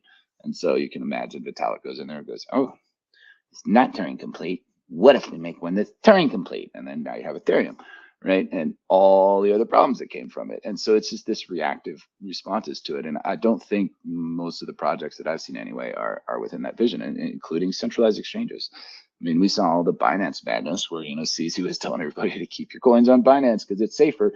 And in some senses, he's correct that if they protect and provide the security, then like it's going to be safer than you managing your own coins. But that's totally the antithesis of crypto, which is not your keys, not your crypto, not your coins. And then places like Binance then go and they spend everybody's funds. That's if you read the SEC allegations against CZ, it said he had $20 billion of customer funds in his personal bank accounts. And then they use that to go manipulate markets. And then we all end up with the same thing that we work to, curb, which is like, fractional reserve banking, aka Tether, which you see they print a bunch of Tether and then Bitcoin price goes up, right? So now they can print money to manipulate the markets. And then, all the exchanges keep their coins internally, and then the mining pools grow up, and then they control the consensus. And then the Bitcoin developers have their little company Blockstream, and then they can limit that and control the narratives. And then, yeah, I mean, I think if Satoshi were looking back at Bitcoin right now, I don't think he would be. I think he would be very proud of himself for starting such a thing, but seeing the way that it is now, I don't think he would be particularly happy, to see what everything has become, because he envisioned, the block size, being the way to scale Bitcoin, which I think was again flawed because he based it off of Moore's law, where the logic being that, okay, well, the blockchain grows linearly of the constant block size, but Moore's law grows exponentially. So therefore you should always have ample storage space to store the blockchain. And so, block sizes. Is that why we have the halving? Bigger. Well, the halving is the supply interval. So the halving is just to create kind of a rudimentary radioactive decay. It's exponential decay. E to the negative KT is what they use. And that has a half-life, if you remember that. And so this is just like mimicking a half-life. And that's why he did a halving every 4 years, because he wanted it to, I guess, exponentially decay. And so the reward halving is a slightly different mechanism. I'm talking about just the block size, which is how many transactions can fit right now. It's 1 megabyte. And so, if you have 1 megabyte every 10 minutes, but then Moore's law is increasing exponentially, which I think it's what the number of transistors doubles every 2 years or something like that. But now we're seeing the thinning out of that. And Moore's law is actually showing to be more logarithmic than exponential, right? Where it increased really quickly and it kept with that pace for a while, but now it's leveling off, or it might be more like a sigmoid curve, which is kind of like an S curve. So it looks like it's going exponential, but as you get to the top, it tapers.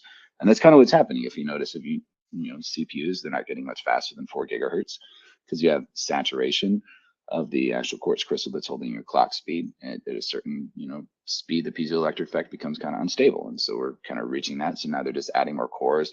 But then as transistors get smaller, you have all these unknown effects, such as like quantum tunneling, where electrons just disappear and teleport to the other side of a barrier. And that could ultimately result in zeros becoming one and causing, actual hardware faults, and it's destroying hardware, right? So, he was right and he was wrong. I mean, as far as how it is now, 1 megabyte block size, it's ridiculously small. It's $100 a transaction, and you can buy a terabyte hard drive for like 30, $40 now.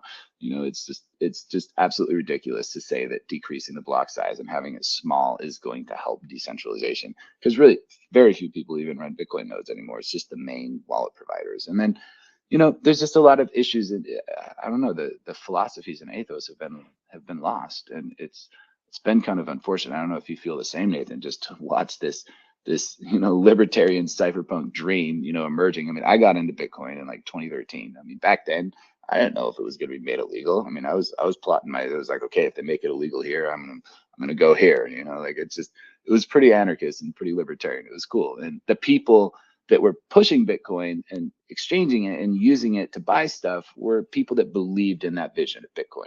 Hey, we want to use this cryptocurrency because this is the cypherpunk dream. Now it's very seldom used.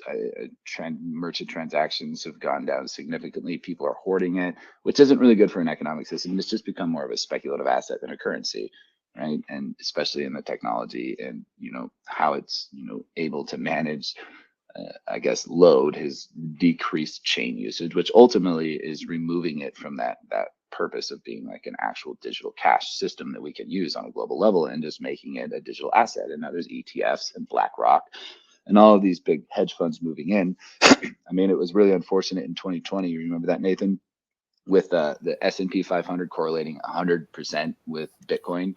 That was kind of eerie, because Bitcoin was always supposed to be the safe haven asset. Okay, well, if the stock market crashes, Bitcoin will go up. And that's at least what we always had anticipated, but it correlated 1-to-1 during 2020, and it was pretty rough. And it was also, debasing that idea that it is going to be this safe haven asset. So I'd say like Bitcoin has hit some of the fundamentals of that vision, but it wasn't finished. It's still a beta. People don't realize why it starts with a 0. 0 means it's beta. It was never actually released as a 1.0. Satoshi released it as 0.1.0, and it's still, I think it's like 0.28 now or whatever, but it's still considered a beta as far as its versioning. And that's kind of how I see it too. It's a proof of concept. It shows us what we can do, but I don't believe it, philosophically, ethically, and architecturally has met those marks. And a lot of it's the cultural issues in crypto. Other ones is, lack of know-how and development. And I think there's just not been that fresh creativity that Satoshi has brought to Bitcoin that he brought in the original. It's just people kind of adding their own little things, but it kind of just got heavier and heavier and, more and more mucky. And so we've kind of taken it in a totally different direction. Like I said, with Nexus, it's just been looking at it and saying, okay, what did Bitcoin do? What does it do well? What does it not do well? Where are the flaws? What do we do to fix them? And so that's pretty much where I started. And like I said, it started with timekeeping protocols, and then supply protocol issues, like with the Bitcoin supply, for instance. Right now we're running into a crux, and this has been a theory that I've had that could potentially happen. It could not, but a type of deflationary collapse scenario where, right now it might happen, it might not this year. I was predicting 2028, but this last halving, you're already seeing it on crypto Twitter, people are complaining that Bitcoin didn't double. And so when you have this reward halving every 4 years, it creates this massive shock in the mining market. because now you're mining at a loss. Most of these miners are at very thin margins versus their electricity costs and their hardware costs, and how much Bitcoin they're actually able to produce. But let's say the price never gets up to 100,000. I think the reserves of Bitcoin for miners is the lowest it's ever been right now. I just saw some statistics on that, which means that all these miners are eating up all their Bitcoin to pay the power costs because they're mining at a loss right now, anticipating Bitcoin to get to that $100,000 mark or wherever it is where it's doubled the value from the halving. And if that doesn't happen and they run out of Bitcoin reserves, they're going to have to move their hash power somewhere else, Bitcoin Cash or Bitcoin SV or any other, SHA-256 ASIC, mineable chain. And then what's going to happen is Bitcoin reward the difficulty targeting happens every 2016 blocks. So if you lose a chunk of those miners, then the block time slows down, the emission slows down, everybody's profits go down even more, because if your chain is half the speed now you've got doubly half of your profits. Now you're a quarter of your profits because the block time's 20 minutes instead of 10. And then more transactions build up in the memory pool. It can't process all of them. More miners start jumping off. And at 2016 blocks, then instead of being 2 weeks, could be 1 month, and then it could become 2 months. And I mean, there is a potential for the chain kind of stalling. You're getting really slow, and I'm actually having to unstick it with a hard fork. That could happen. Or you could have economic issues with this anticipation that every time the reward halves, it doubles in value, which is completely ridiculous if you understand economics, because the Bitcoins already exist. There's like 19 million Bitcoins. It's not like the supply of Bitcoin cuts in half. It's that the emission cuts in half, but it's such a small, minuscule amount compared to how many Bitcoins are already mined. Is all a psychological game that people just expect and anticipate. And when that breaks down, we could have a lot of problems. And I think the supply halving is a big architectural issue in Bitcoin. I mean, it does what it's meant to do as far as limiting the supply and making it push more and more, to needing fees to drive it. But I think it's going to have a lot more problems as we're seeing now. And, people are already complaining. They bought a bunch of Bitcoin hoping that it was going to double because it historically does. But every time we double, it takes exponentially more resources to double it again, right? And so at this point, if there's not enough institutional investors pushing money in, it's not going to go. I think when the last time it was at 70,000, I think the views were at like 2 or 3 million, and now they're at like 400,000 for like certain YouTube influencers. Like the amount of people interested in Bitcoin right now is not the same as it was the last time we went to 70,000. So if there's not a big push up, it's gonna hurt the mining industry at some point, which is ultimately gonna hurt everybody else that's using Bitcoin. Fees are already going up to 100. I mean, if the chain slows down by half because miners have to jump off because they're running out of all their Bitcoin reserves to pay their power fees because they've been mining at a loss, then fees could go to 200 or 300, right? And that could help in maintaining the mining support, right? Because the transaction fees driving in do help support miners, but that's not a guarantee. No, it's not a guarantee. Follow-up question: how does Nexus approach resolving a lot of these issues that we're talking about here? Well, supply emission is independent of block time. So there's radioactive decay equations, e to the negative kt. Negative k is just like a decimal value you choose to set your half-life, essentially, and t is your time measure. So every minute there's a certain amount of Nexus that is released into these variables called reserves, which are not actual mint yet, but they're potential mint, and everybody keeps that same record. They all have the same exact reserve value. And then the reward for that block is dependent on how much is in that reserve. So that means if somebody comes on with a lot of mining power and pops off a lot of blocks quickly, they deplete the reserve, and then the rewards actually become fractional of that 1 minute span, so that there's no way you can actually increase the supply of Nexus by increasing the block time. That was a big problem back in the early days with multi-pools mining, where you basically have a pool that just switches their hash rate to the most profitable coin. Usually it's a coin that's in between difficulty readjustments. The price is high enough that they can pop off 2 or 3 times the amount of coins that should exist in that time frame before the difficulty adjusts. So that's one thing. Another thing is I've developed new difficulty adjustment algorithms that retarget on a per block basis so that it can respond very quickly to changes in hash rate, so that if a large miner jumps off, then you only really have 1 block interval that's a little bit slower, which could be 1 or 2 minutes off. And what's cool about it though is that reserve then adds back up, and then usually if the chain's slowed down, then you're going to get larger rewards for that until the reserve depletes again. So the supply always stays on track. It never has a halving. It's just always decreasing every minute, as, like I said, a radioactive decay equation. So there's a half-life of it, but not an actual halving that, causes major stresses on the market. And then we also have like multiple mining channels. So there's, 2 mining channels. One's prime, one's FPGA/ASICs at this point. And I anticipated that because you're not going to really get rid of ASICs, but there is a big backlash when GPUs get kicked off by ASICs, then that creates some centralization around just the ASIC ownership. GPUs are a little bit more decentralized as far as like people's availability to access them. So right now the prime channel is mined by GPUs, and then the hash channel is mined by ASICs and FPGAs. And then there's a proof of stake channel as well. And so all 3 of these channels check and balance each other. So in order to attack and say 51% attack Nexus, you would actually have to try to take over 2 of these channels, which creates a larger distribution of resources required to do such a thing. And so, it helps kind of maintain the security of the mining industry a little bit more decentralized. Greatly and a lot increases more the cost secure. of attack. Yes, significantly. And we haven't seen any 51% attacks, even with like lower hash rate. There was one along like 2018, somebody managed to pull one off, and that was a security flaw that I had in the proof of stake that I've since fixed. And that's kind of to get to my sentiment earlier. One of the reasons I respect the you don't know what you don't know in the security of blockchain is because I have direct experience with that. And you code something and you think there's going to be this, but you don't always know how somebody's going to think to exploit it, especially when you're the creator. Like Nathan has always said that the developers shouldn't be doing their own security analysis because they should be focusing on development. That's true to a degree, I believe, but also the other side of it is that, if you're just the developer, you're in your own thoughts about it, and you sometimes get in your own thought loop and you don't see things from another angle, and that could cause, higher levels of security issues. But I've seen a lot of things happen, and I've actually been really fortunate to have a lot of people attack Nexus over the years, and that's part of what's developed a lot of my security protocols and understanding, what could go wrong in blockchains and how those different protocols could be exploited. Yeah. I mean, I imagine you're even more resilient as a result of those attacks because Absolutely. you learned. Yeah.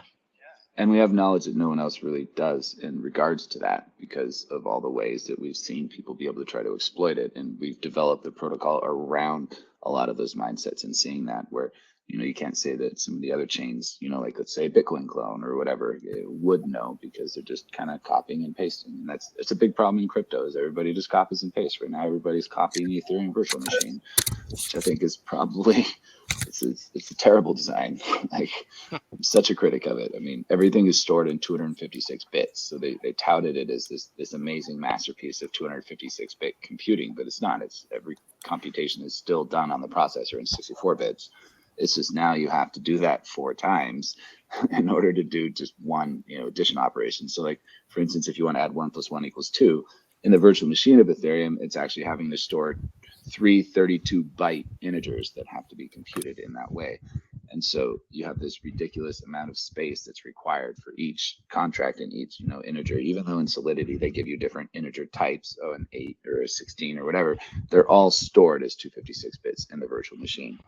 And I think that's one of their big flaws why they're really have a difficult time really scaling the Ethereum virtual machine and covering up a lot of the issues that they've encountered.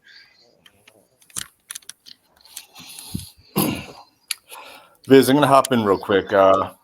You had mentioned a few things earlier, and I want to talk a little bit about where we were and where we are with no speculation on the future because I'm not that smart. Yeah. In the beginning, if you remember a lot of the early projects, the Bitcoin space was extraordinarily charitable. The people that were building in the space were all trying to better the world, and it was those libertarian anarchic ideals that were there. I ran the Crypto Shit Show and I changed the name to the Integrity Show because I had to change the name. And the reason behind the name change was that the code made humans act with integrity. It's an attribute that we grant ourselves in the most arrogant of arrogant fashions. And here we have a piece of code that's teaching us to behave better. And I think that's, something very interesting to ponder and think about. that's where we were. The incentives were such, and Bitcoin was successful enough that the money go up, guys. They won. We in the beginning we all thought that people were going to look at Bitcoin and go, what is it about this? Where does its value come from? What special attributes does it have to make number go up? And they would learn about peer-to-peer and decentralization and all the things that gave it its value. Well, that just wasn't the case, and that's kind of disheartening. Now, about where we are now. There was a Nobel laureate named Friedrich Hayek, right, in economics, German fella. And he talked about development of language, development of law, and development of money. And he said that there was hardly any notable development of monies since they went into the hands of government about the time that there was coinage, that there was virtually little development since coinage. Satoshi broke that. He broke that by distributing mining across so many different jurisdictions that, it was unenforceable. He made all the right moves to make sure it would get past its fledgling stage. And that was a pretty miraculous thing that happened there. Now, I don't believe that the BRICS currency would be on the table right now, if not for the success of Bitcoin. What we're seeing is thousands of years of pent-up frustration of wanting to develop on money, but couldn't because Bitcoin didn't break that, fuck you, I'm going to do it. You can look at the Liberty Dollar and Bernard von Nothaus, who tried to create, a precious metal-backed currency. Well, the federal government took care of him, didn't they? Right? So alternative currencies were always allowed to exist in very, very tight little districts, and usually during times of economic strife or war, right? But for anything to independently compete outside of gold and precious metals was a no-no up until Bitcoin. So that's kind of where it was. It's kind of where it is now. It's got everybody developing like crazy. It's just, thousands of years of pent-up frustration coming out in experimentation. A lot of it bad experimentation. And I guess kind of talking about tokenomics and talking a little bit about history and everything like that, I kind of wanted those to be my parting words, just those thoughts. And then I guess you guys can carry on. Thanks for joining us tonight, Viz. Thanks to Nate, who was on earlier. Frank, you knocked it out of the park. And look forward to be back with you guys next week. Thanks, Nathan. I do have a few more questions for you, Viz, if you want to stay on just a little longer. Yeah. Ask away, man. Sweet. So you mentioned the Ethereum virtual machine being a bad idea to replicate and clone due to its inherent issues. You guys do have the Nexus virtual machine. How does that differ, and how does it fix the issues? It's a register-based virtual machine. So, typically Ethereum is a stack machine, is what it's called. So you manage everything on a stack. You're pushing and popping from the stack. So you have, 5 or 10 operations, do one operation on the virtual machine and you get amortized in that sense too. For anybody that doesn't know what amortized means, it means that your software is out of sync with the hardware. So for instance, if you have a 64-bit, processor and you're running, 76-bit, numbers, you're going to be amortized because you're only going to be using, one small part of the next 64-bit register. So what I did is I built it as a 64-bit virtual machine because I started really thinking and just being like, okay, well, why have 256 bits? Okay, well, you might need to do computation, on smaller numbers, but 256 bits, if you break that into the total number of actual combinations, it's more than the number of atoms in the universe, right? So I couldn't see there being any need to have computation on that high of a number. Now, as far as storing and retrieving hashes, absolutely. So, we do support 250 up to 1024-bit data types in our virtual machine, but that's done just by concatenating a bunch of 64-bit registers. But all the computation on our virtual machine is done through 64 bits. So I built an actual memory management system that is a low-level register-based virtual machine that then essentially it gets compiled and optimized by the compiler into the registers, your L1 or L2 cache in your processor, so that when you're doing computation in our virtual machine, it's very, very, very fast. Like I think doing, multiplication, addition, subtraction, I was running like 30, 40 million operations per second, which is like an average of like 33 nanoseconds per instruction, where Ethereum ends up being about 1.7 million nanoseconds per instruction. So that was one thing that I felt was really important, because I looked at the size of a 64-bit integer, and it's just larger than any quantity of anything that you would ever have on Earth. And when you're talking about computing, you're talking about managing certain, levels of inventory, or managing certain numbers, or the maximum amount theoretically in a currency, or all of those supplies, and you just don't need more than 64 bits. So that's one of the things that we've done. But we've also developed it too with kind of like a double accounting model, so that you get this really cool call and response, which opens up a lot of possibilities for, having, I guess, some sort of functional programming where one can call another and then it responds back with changing the state. So like you have like a conditional virtual machine and the Nexus virtual machine, and then you have like main registers, and the register is basically just a data packet that can store a certain amount of data, and then that data can be manipulated through those different operators, and it can be transferred and it can be claimed. But then you have conditional operations between, I want to transfer this to you, but I want to have a condition that you give me this much money in response, for instance, and then that executes. So it ends up being extremely fast. I mean, I was just doing a test net load like a few months ago, and I mean, we peaked at 3,000 transactions per second, just nothing. I've tested it up to 10,000, but really, you don't really run into computational bottlenecks as much as you run into bandwidth bottlenecks at this point. So it's pretty much gotten it efficient enough where your computer is not really having to work very hard to process it. But the downloading of that volume, like for instance, at 10,000 contracts per second, I was seeing about 5 megabytes per second of data that was running in and out. I did this on a local test so that I didn't have to have bandwidth being that limitation. But I mean, that was generating all the transactions on the same computer that I was processing all the transactions onto a local node, and it saturated, computationally at about 10,000 to 12,000 contracts per second. But if you had it over a local network with no bandwidth, and you had separate computers that are producing the transactions versus one processing it, you'd see much higher throughputs. So, my I guess idea with Nexus as it stands right now is to perfect the single dimensional blockchain route to understand all of the security. And then I'm deploying out a sharding architecture as well, that I call kind of a multi-dimensional chaining structure. Three-dimensional blockchain, right? Yeah, so three-dimensional blocks that link together as a chain of events. But this three-dimensional chain kind of increases the security of the system and also increases the capacity of the system. A lot of the sharding people, I think, have missed the point of using multi-layers of chaining and sharding rather than just a single layer. Like I think Ethereum tried to have their master chain and then there's sub-layers, but then they have issues with like, okay, well, what if I need to call a contract in another shard? Then you have to wait on that other shard to deliver me that data, and then by the time I'm waiting for that data, now it becomes sequential instead of parallel, right? Or procedural.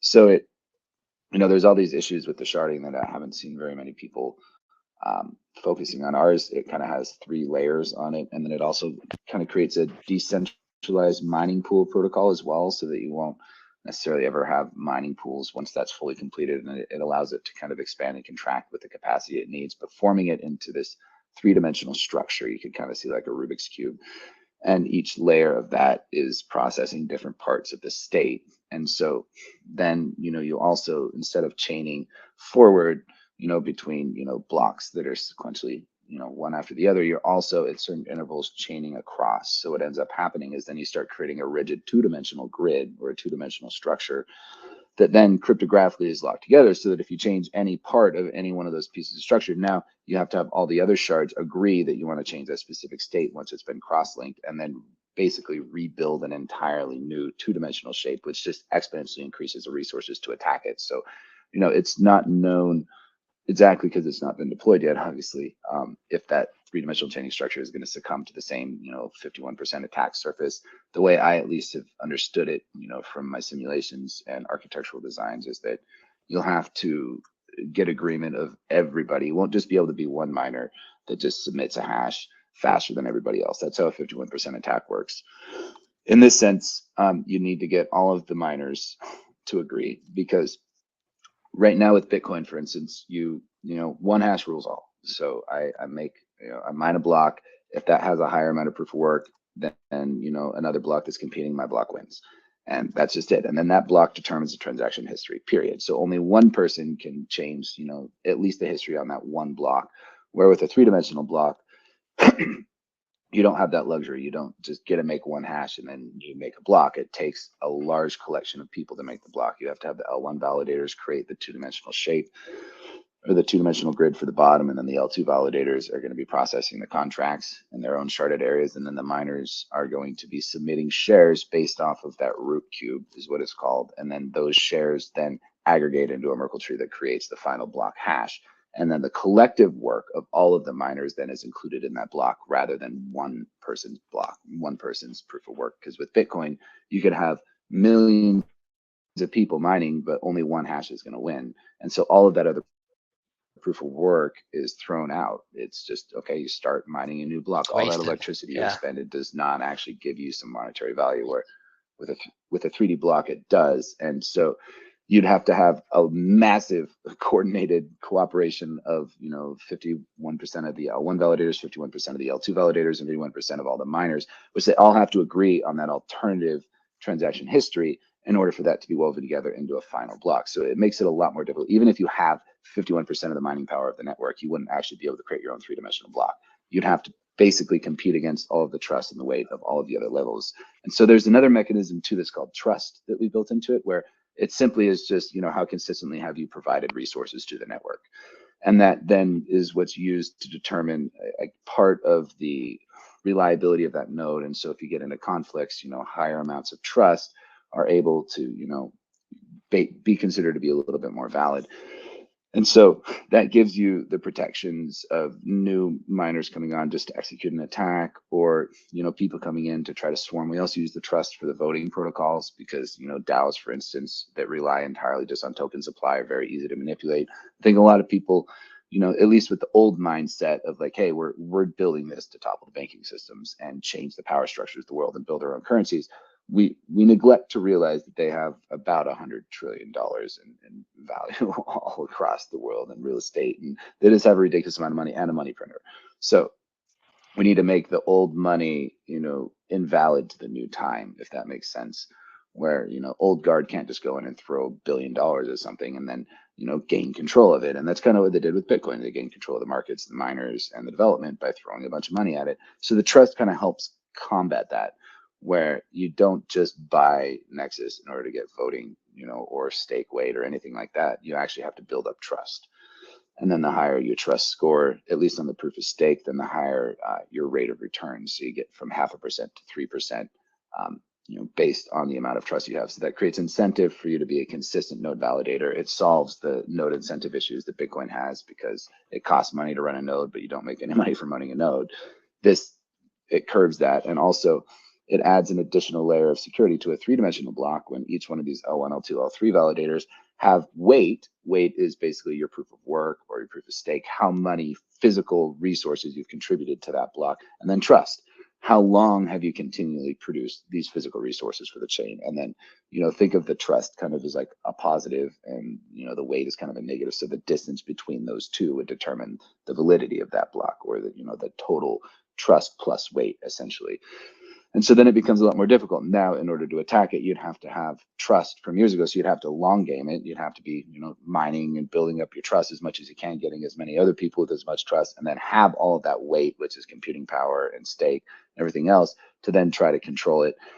And then you'd have to get coercion with all the other people as well that would be willing to, adhere to this alternative, reorganization per se, and, the L1 layer in order to change it. So it just makes it exponentially more difficult to break it, and it fixes a lot of those issues. And it also, I think, is going to be, the architecture that is the transistor that's going to allow everything to exist, because you only really need to keep 8 vertices of this root cube, and then all those 8 vertices are part of what are hashed together by the miners to create the block's hash. So everybody can only have these 8 hashes to represent one block instead of having to have the entire block. And then you have Merkle paths from each of these vertices to any part in that 3-dimensional block. And then you essentially can have this collectively created data structure that could end up being 100 gigabytes if it needed to be, but you'd only have to manage a small subset of it. But then you'd still be able to have the same security because you'd be able to verify any part of the transaction history into it.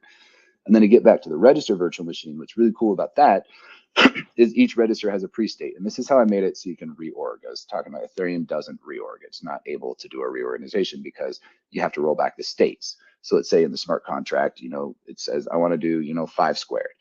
So you can do that, run 25 squared, and then your state's now 25 in this new block. But what if I want to revert that back? Then you're going to have to revert back that state tree, which means you're going to have to reverse that computation unless you have a state that recorded the prior value.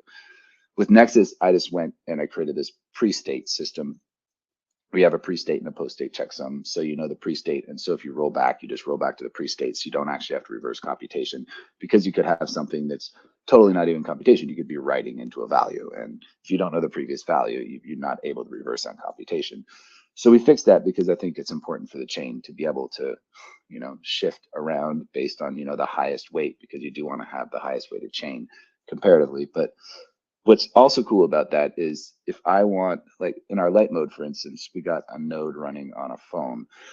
And so with that, it only takes about 1 gigabyte of data. You download the chain, block headers, and then you download your sig chain. But if I want to get, like, let's say a register that you modified, Frank, from any part, I don't have to download. And let's say you have 1,000 transactions in your sig chain. I don't have to download those 1,000 transactions to know that state. I can just find the last transaction that modified that register state and download a Merkle transaction for that, take the Merkle proof into the block hash, and now I have that state of your register without having to know all your prior states. So that's something that comes in valuable with our cross shard communication. If you have, a credit that you're debiting from, you just include the pre-state of the transaction of that prior one with a Merkle proof to a root cube, so that the validator basically gets 2 transactions if there's a dependent that's on another shard, so that it can process it in real time and maintain parallelization, and not need to know that that state is, all the previous states for that one transaction. You can just have that state built into it with the pre-state. And then other things to it, the reason it's called sig chains is because it's kind of like your own personal blockchain, and that's what we do with Nexus. We've created kind of a decentralized login system so that people don't have to manage their keys directly. You can still use complex keys for your passwords if you want, but it's a lot more familiar for people. I mean, we both know people use stupid passwords, but I think the probability of people using stupid passwords versus people losing their private keys, people lose their private keys, I think, a lot more than they can get hacked from just simple attacks, right? So we run it through dictionaries too, just to make sure that, people aren't using the wrong one as username, password, and PIN, and then use a memory hard hashing algorithm called Argon to limit the computational bottleneck. And I calculate at least the complexity with an 8-character alphanumeric password. It would take about 5 million, 6 million years based on the computational requirements to try to break that sig chain. And so far they've been in the live for about 4 years now, almost 5, and haven't had any breaches of a sig chain specifically by somebody hacking a password. Which has been good. It seemed to have worked. But the really cool part about it is, since it's a chain of events, right, this solves a signature issue, because signatures are the heaviest part of a blockchain, right? Especially once you start getting in quantum resistance.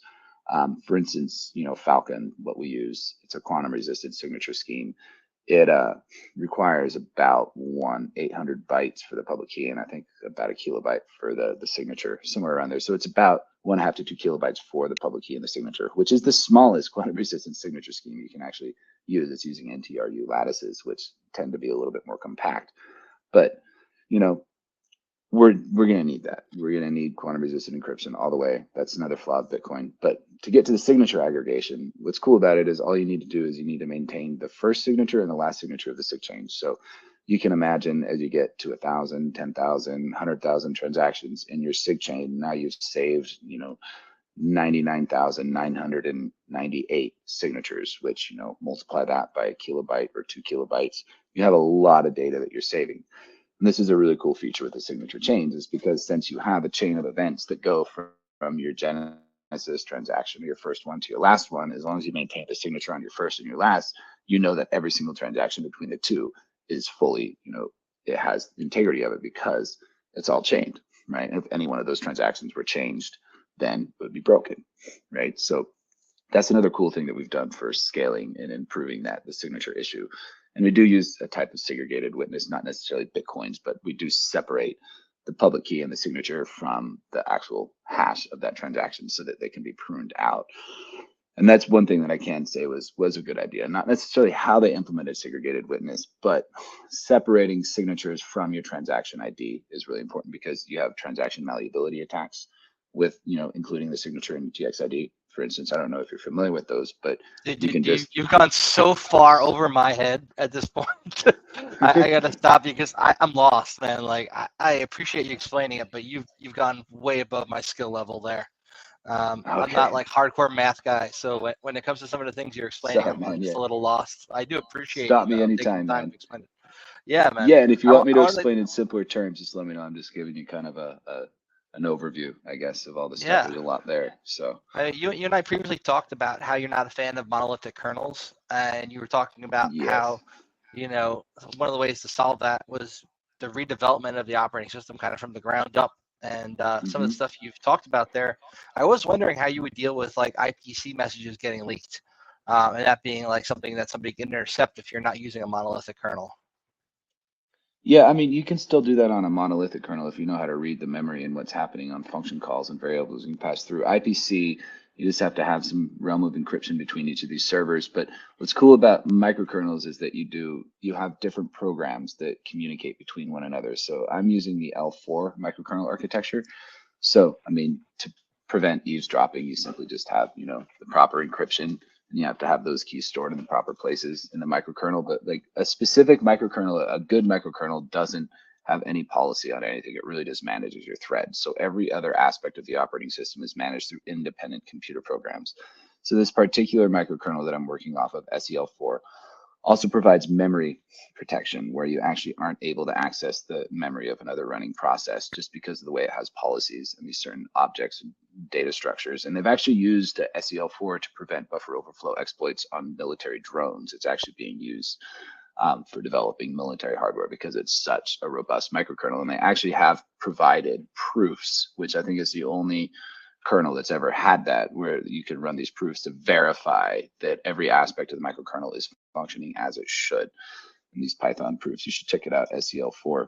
So you do have the potential of IPC, if somebody's able to penetrate that deeply, but generally the computer, each program is going to be in its own sandbox on top of that, especially through the data objects. And then if you really want to be paranoid, you add encryption, which that's what I'm building essentially into it. Monolithic kernels, though, have a lot more issues than I think they solve at this point, just because they're just one massive computer program. So, a flaw in any part of that could compromise the entire kernel, right? Yeah. And we're just kind of at the point now where I think like Windows is just doomed for, always eternally having security flaws. And I think OS X is kind of in the same boat. It's a little bit better because it was based off of what FreeBSD was it? It was BSD, I think. But anyway, the fundamental software, if you remember, like, okay, I saw this video the other day, like somebody opened up PowerPoint on Windows 95, right? Instant. Now try to open it on Windows 10. It's going to take a minute, right?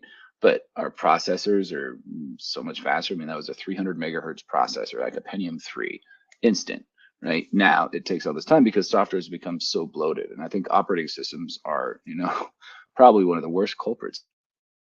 Yeah. Have you seen the stuff they're trying to put in Windows 11? And If you more got code doesn't mean better. And Oh, sorry, there's a little delay there. what's I that? was asking, have you seen some of the stuff they're trying to put in the Windows 11 with the AI stuff where you need an NPU and a Copilot plus PC? Really kind of like scary.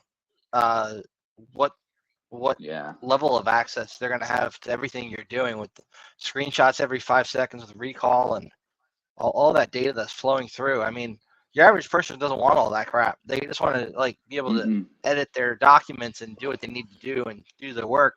And then you're adding all this stuff on to the operating system that is really not that well tested. And Yes. I'm really fearful of what's going to come as a result of that in the terms of the exploit space and people running NPUs on their computers now. It's like Yeah. I've heard a lot of horror stories about the TPU itself being a main issue, like security concerns around that and if it's backdoored or not and all that kind of stuff. But like now we're adding a whole nother coprocessor on to handle specific specific types of mathematical operations that are unique to AI, not just matrix multiplication stuff anymore. And it's like that's terrifying threat surface right there. Yeah, and I mean, when you're a privacy advocate, you got to look all the way down to the operating system to understand the fundamental issue, right? Which I think is just the architecture of it. I mean, you're familiar with your InfoSec work that, once you penetrate through the very, very thin layer of armor, you've got access to the entire kernel in the PowerShell, and you own the computer. Once you bypass UAC, inject into Explorer.exe, or there's very simple bypasses that I consider all the security that they've added on to Windows is just like this very, very thin armor that, like, once you penetrate it, you have access to everything. Instead, what I'm seeing is that we need to lock everything down. We need to have every aspect of the software know itself, right? Like a virus can hide on your file system because your file system doesn't know what each file should be. It's not keeping checksums of that. So if you have, files, blocks of the files assembled into Merkle proofs, then you're going to know at any point if a virus injects itself into the file, right? Because you see that the hashes break and the hashes, don't match. And so I see that this, especially in the internet too. I mean, network stuff. I mean, ARP messages are not authenticated. I mean, you can do any. I mean, even what BGP, Border Gate Protocol, is not authenticated. Did you see the MyEther wallet hack? BGP is a disaster waiting to happen. Oh I my mean, God. Oh yeah. I mean, it much does. testify in front of Congress about that, and I mean, Yeah. a lot of the issues are still there. It's not like they fixed Oh it. yeah. It's just, No. They and just we've put seen band-aids on BGP it. hijacks from countries where they literally are routing Yeah. entire traffic from another country through them, just Uh-huh. to be able to sniff it. It's crazy. And like Exactly. And you get Cisco trying to build something better with like EIGRP, and it's still got issues just like BGP had. It's just different set of issues. yeah. Yeah, I learned a lot of that from Dino because Dino, one of my mentors, he was the first fellow at Cisco. We worked on ARPANET and MILNET.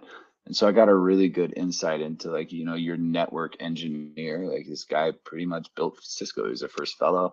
I mean, he was the head honcho for a long time. He helped it grow, built a lot of the routers, operating system, all that stuff. And just the mindset of the early internet guys was just, hey, we're making an open system. They're idealist, everybody's trusted on the network, so it works. But as soon as it's gotten out into the wild, all these other problems have arisen where they're just, oh wait, well, we need to do SART now. We need to actually authenticate that. Oh, we need to authenticate, border gate protocol messages. Cause, like, I mean, my Ether wallet, they got BGP hijacked, and I think $100 million was stolen from it because they just found somebody, they rerouted their IP address and took control of it, and then didn't even have to reroute the DNS and just moved it to their server, cloned it, put a backdoor in it, and then got a security certificate, and boom, nobody knew the difference. And that's one thing that's really kind of scary on the internet is it works now, but you have no idea what's going on. You have no idea how much, if your traffic's being filtered out by BGP hijacking, or like if your website's going to be taken down just simply by something like that, which is really quite trivial to pull off. You just announce on BGP that you own a block of IP addresses, and it says, okay, cool, and then starts routing for you. Like, it doesn't have any, sense of ownership. And it's really kind of funny. Operating systems and the internet are really similar in that way. Where, I mean, such a simple flaw. It was built without the trust in mind. It was like a very different time, and they necessarily foresee all these issues coming down the line. So exactly, and that's the thing that I see about blockchain is kind of like the internet. It was built with this ideology that is intended to change things. Where the internet, they want it to be a free and open system. That's coming from the horse's mouth with Dino. But as time has gone on, the attack surface has started to become a lot more understood. But nobody's reacted to that yet. Nobody's built a new operating system. We got Linux, but Linux was built, in the early times, and it's monolithic. It's decent, but it's kind of like the other chains like Cardano. People aren't making viruses for Linux or trying to penetrate the security of Linux or assessing the attack surface as Linux because it's just not used as much, right? You can still get a virus for it, but it's kind of like how Apple was. Remember when Apple didn't get viruses? People used to always Linux. There's a lot of viruses for Linux. It's just a lot of the people who are writing them. They're not writing them for end users. They're writing them to backdoor server architecture. They want to have a persistent hold on like something that's serving up something important to them. And there's a lot of ways to backdoor Linux. Like you look at the Linux privilege escalation scripts alone, it checks all these different places where you could essentially hide something. Just like in Windows, if you get a really good place where you can put something, like not too many people are using like Win persistence or, there's different ways that you can backdoor something that people don't see that are far outside of like just backdooring a service or putting something in the startup entries. You start getting into these, and like Linux is just like that. I'm sure there's a larger percentage of Linux systems that are compromised and still serving up the content they're designed to do that are just not known. Like we saw that with the SSH backdoor that was really in the lib LCMA. You know, if that's another one only got caught because of an autist from Microsoft who noticed a half-second delay, and like we see. I'm sure there's more like that. You know, it's not like that's not a one-off. There's one they caught. So, you know, if something's used often enough, there's going to be people who are building shit to hide in it.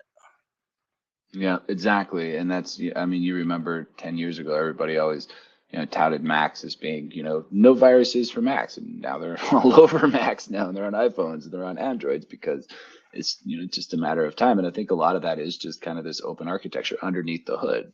The kernel only knows what it knows. And, when something can bypass that, then it's just going to continue operating. And it's kind of like a GUI, gumball, you just inject whatever in and it spits it whatever out. And so they put this hardened shell around it to be like, okay, well, but it's still inside. It's just going to spit whatever out. So, if we're reimagining architectures of operating systems, we can take all of this cybersecurity knowledge we have now and we can put it into an operating system that is privacy focused and that knows itself and that is hardened on every level of that microkernel's development, hardened with best practices and foresight of all these different exploits, so that something simple like a buffer overflow in one program can't compromise the system, or you can't have privilege escalation, or anything else like that. It will know if anything's been injected. It'll know its memory. It'll know its file system.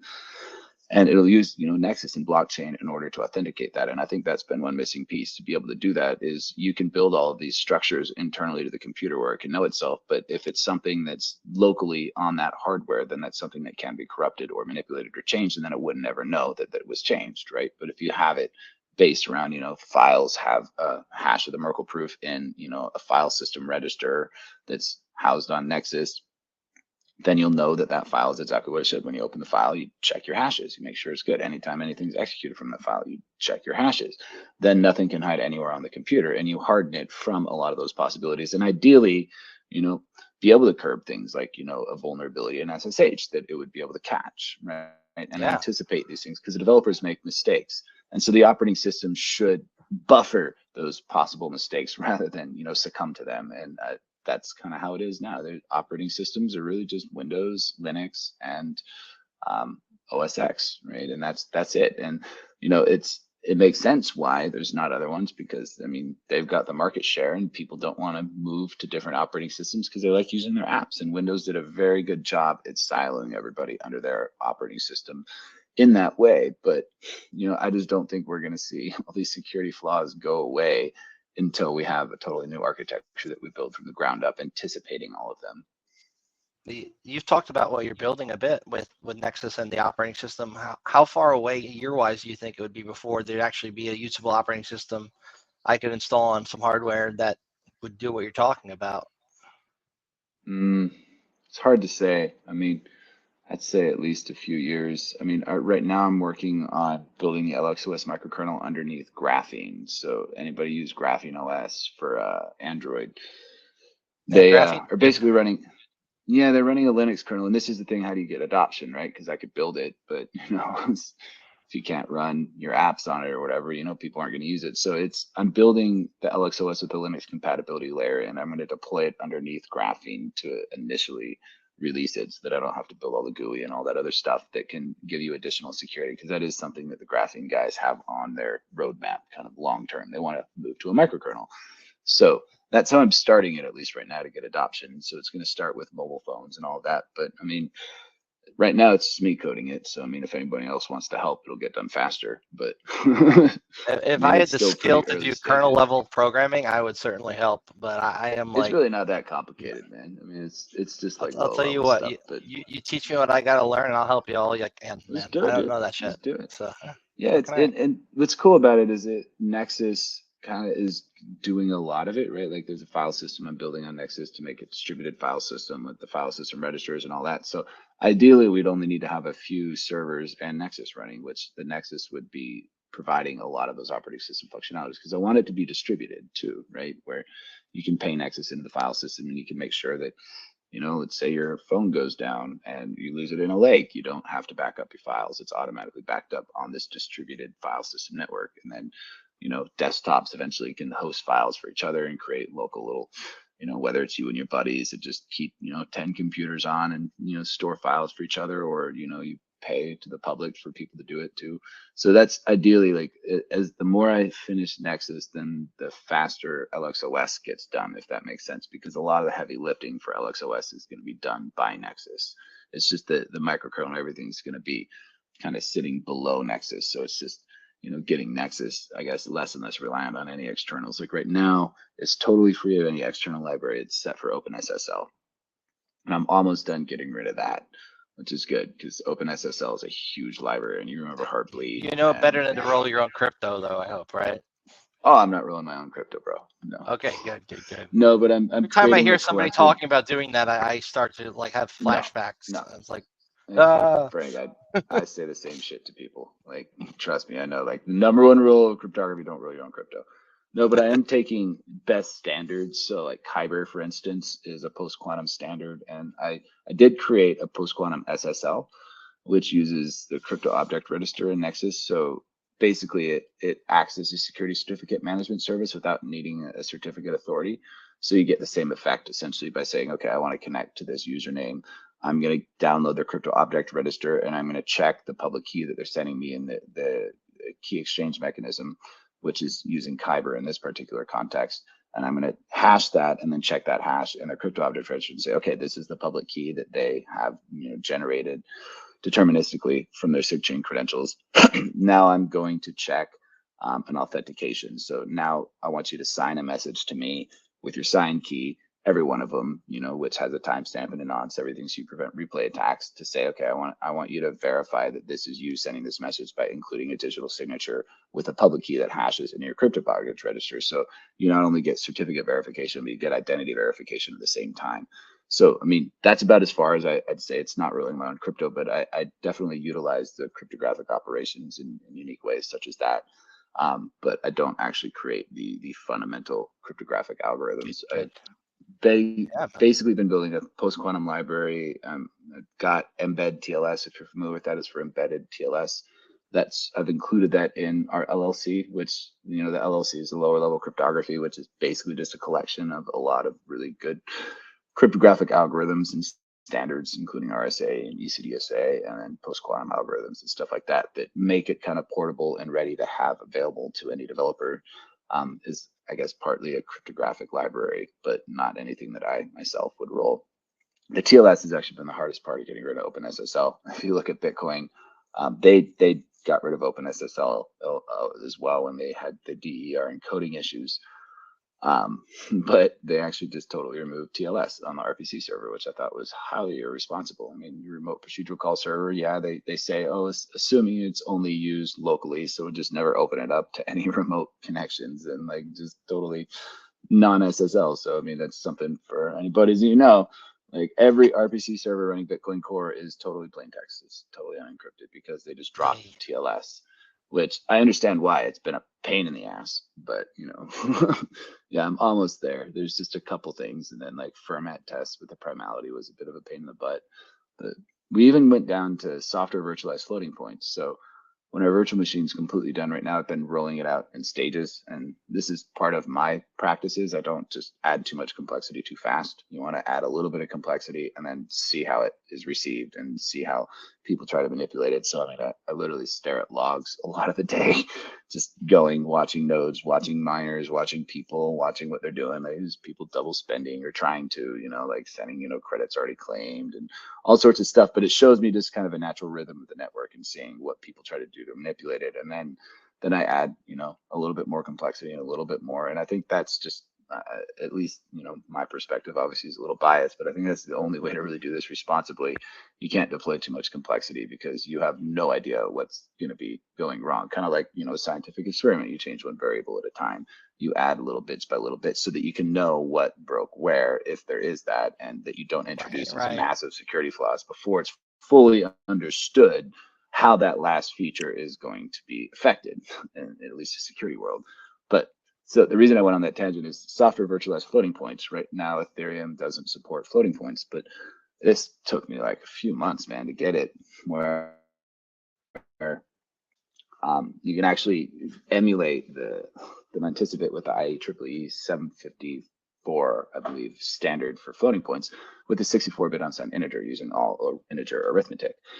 Because the reason you don't want to use floating points in consensus is because different processors have non-standard round up floating point differently or instructions, some so you shit, could get very yeah. slight deviations. Yeah, you get different Yeah. rounding characteristics. I've got fully software virtualized floating points, That's pretty neat, so we don't man. actually It's, touch double and to have anywhere thought in of the that code, ahead but of we have time our own before you even ran into it, 64-bit it's pretty software cool. virtualized floating points. Yeah, man, thank you. That's something I really. So we're going to support fully, like, you know, if you want to have floating points in the virtual machine, we'll be able to, because we can safely do it with the software virtualization, and it's pretty quick too. It's just about as fast as the regular floating points, or plus or minus a bit, but yeah, it supports exponentiation, logarithms, and all the other stuff, power, fraction, basics. It's yeah. So that was another really fun part. Like, I've really focused on all of the little details, I guess, in the technical aspects of what makes a really solid blockchain, and what does it need, and why should we do it this way, and like how are we going to release these features, doing it slowly. So I'm very methodical with how I do it, and I think that's just how everybody should be doing it in crypto. We're trying to really keep the vision of Satoshi alive, I guess, and seeing the way the Yeah. industry is now. I wouldn't say that it is, but we It need doesn't seem that more way people some seeing days, it that way. for sure. Yeah, I mean, I even saw this tweet of like, let me explain to you why nobody builds apps on blockchain. He's like, well, because it's too expensive, it costs too much to develop, and all these other things. Like, I mean, if you want to hire a Solidity developer, I think they're 170,000 a year at minimum, and then you got all the other idiosyncrasies with Ethereum and the issues. You don't even know if your contract failed until you've published it, and you don't know if you had enough fee, and if you didn't put enough fee in, like, I think the highest amount was like $5,000 that somebody paid to have their contract terminate and not even execute because they didn't put enough fee in. There's so many of those issues in Ethereum, and it's just it really is reminiscent of not having the forethought to develop something that would effectively provide for the world. And so even the dream of smart contracts has kind of been dying, and now it's just all okay. Well, what's your tokenomics now? What's your token? Like, I'm going to build a token, or I'm going to build a meme coin, which is essentially a token too. But nobody's actually building dApps because it's too expensive and clunky, and it doesn't really do what you need it to do. And so that whole promise has even been falling apart from Ethereum, which is another huge gap that I think too. Like, hey, well, I do like the concept of code is law. Like, how do we develop new legal systems and court systems and all this stuff, and really fundamentally reimagine how the world could be? And I think people that are thinking about that are becoming less and less, because there's just so much stupid money to be made from doing nothing and following the trends of the times, and celebrities launching meme coins now, and then liquidity pools staking one coin for another coin for another coin, and then selling it back as Ethereum, and talking about the tokenomics loops. That's a big problem, right, with Ethereum. And just, I don't know, the decentralized finance stuff, to me, I'm a bit of a critic of it. I think a little bit too much of a hype, and I don't see it actually like doing what it could do for, like, revamping all these financial systems. And it's just, I'm making a token and I'm staking this token for another token, and then getting a loan based on this token, and then now I'm done, right? It's not doing anything meaningful. And I think that's what we really need to do to get the rest of the world involved on crypto. Even at this last, bull cycle, quote unquote, the number of views is like, I think 1/8 of what it was when it was really exploding in 2021. The views of, Bitcoin influencers is down significantly, which means that the public's interest in crypto is declining, not increasing. Institutional interest is increasing, but that's not going to get worldwide adoption. That's just going to create another speculative stock market. And that's kind of where it looks like it's going right now, which Unfortunately, in some senses I'm not a fan of that being the case, though. yeah, me I think neither. it's And very but much that against what it was designed to be. exactly. But that leaves a wide open market for us, right? Like, working on decentralized social media right now. I mean, there's people that build on Nexus with no code tools because it's all API driven, right? So it's really powerful in that way, because like now, like, you don't have to even be a coder to build a dApp on Nexus, right? It becomes really powerful, and it solves that issue, and peer-to-peer messenger, and then decentralized Uber app for transportation, and peer-to-peer markets and things like that. Those are useful, valuable things that will also be useful and valuable to people in a time of crisis. Let's say COVID happens again, or supply chain issues, or they kill too many chickens and now people can't get eggs, or they can't get food or whatever. Like, what are they going to do? We need to have alternative infrastructure, not just for the principle of it, but I mean, the society that we're seeing right now it's been falling apart, and it took me like, I think like 6 months to get a harp in 2022 actually, because they couldn't get the parts for it. There was just massive supply chain issues, and I think that was just the beginning, right? So I mean, even thinking ahead a little bit more, okay, like the promise and principles of crypto, yes, that's great, but will we really need it in the future? The dollar collapses, or banks go insolvent, or stock market collapses. Like, let's say we have another Great Depression. How can we build technology that will help us support at least, a semblance of the quality of life that we have now? And I think that's something that I think a lot of people are overlooking, is that the Right. world is not getting more stable right now. We need new tools that are going to help us provide at least some stability for our children or our friends or our family.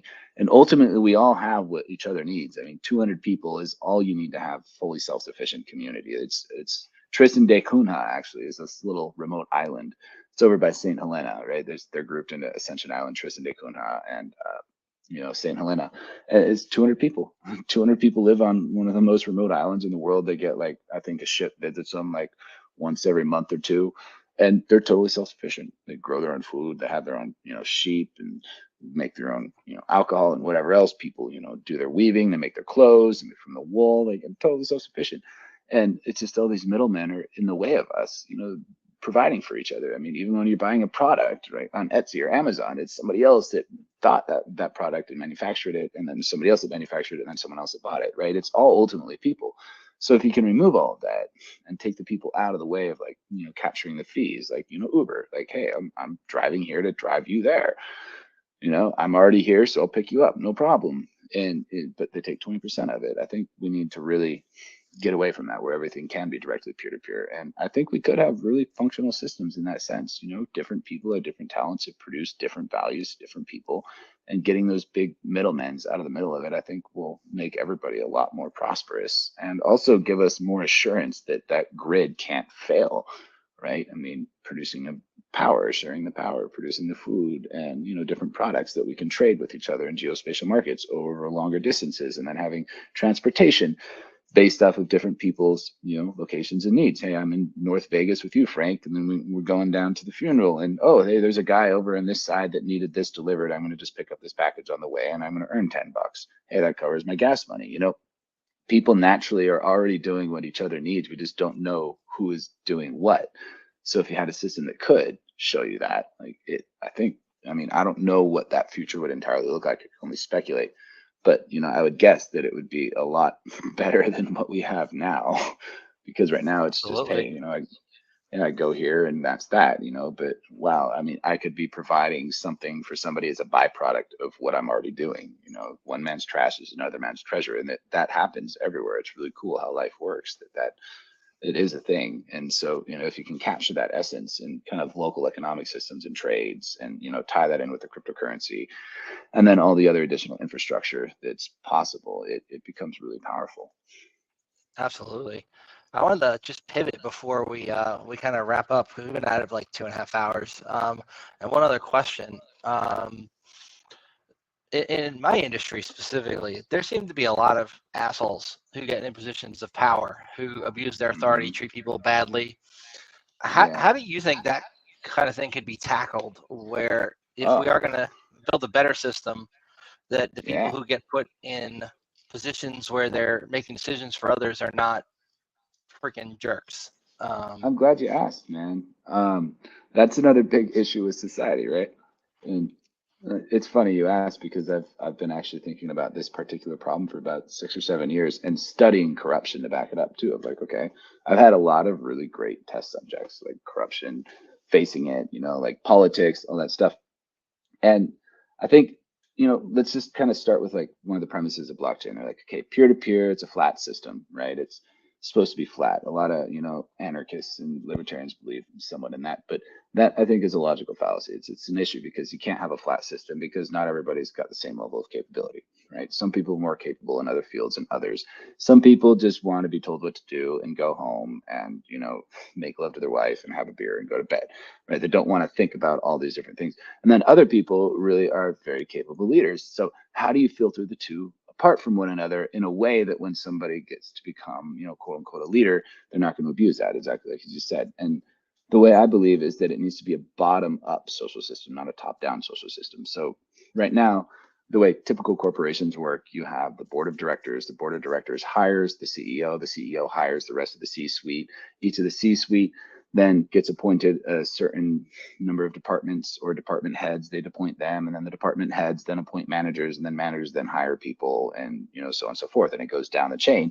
So therefore, every person, their power is focused upward, right? The manager has to keep the department head happy, and the department head has to keep whoever the C-suite is managing their department happy, and then they have to keep the CEO happy, and the CEO has to keep the board happy. And if any of those things fall out of sync, then somebody's getting fired in that chain of command, right? That's a top-down system. But if it's a bottom-up social system, imagine if you had an organization, let's say just a small one, 40 people, and these 40 people are your typical work people, right? They're performing, whatever task. Now, if you split that into 5 groups of 8, the reason these numbers are chosen is 8 statistically has been studied to be the most effective number of people as far as for creative pursuits, and 5 has been the most effective number for making decisions. So if you have these 5 groups of 8, each one of these groups of 8 then has a different function for the company, and then they elect somebody from their group of 8 to represent their group on the layer above as far as like making decisions, but they're ultimately accountable to the base layer. And so if they're not accurately representing, they're being dicks to their 8 people that they're supposed to be representing, then they just get voted out and somebody else replaces them, where the power then is derived from the base of the system rather than the top of the system. And that naturally, just the game theory will unravel a lot of that dickhead behavior, because they're mean to the people below, probably because somebody above them is mean to them, or they're frustrated in their life, and there's no accountability to it because they're only accountable to their manager, their higher up, rather than to the people that they represent and that are actually executing the task. So if you flip it that way, then you're going to create a meritocratic system where people from the bottom are going to ascend higher up this stack, which could be many more layers, 5, 8, 13, 21, so forth, to keep increasing in size. And I mean, the capacity of this can grow exponentially. I mean, you can get 10,920 people. I think 5 groups of 8 is 40. And then with the added layer of 13 is 520. And then to 21, then it becomes 10,960, I believe. Which is very, very large organization. You'll need a few layers, but another cool part about it is it checks and balances power. So let's say we have 5 groups of 8, and then each one of these groups of 8 is also a representative of a group of 13. So that's going to be 520 people. So now the base group of 13 is going to be the worker bee group. They're the task executors, and then they elect someone to represent them. That forms a group of 8, and then that group of 8 then collects between one another and votes and decides on the strategies for the tasks. And then the group of 5 that forms from those group of 8 then forms kind of like the higher level decision strategy group. So now if one person has gotten up to the top group of 5, then they've had to gone through 2 levels of elections. They had to be elected by the group of 13 and elected by the group of 8.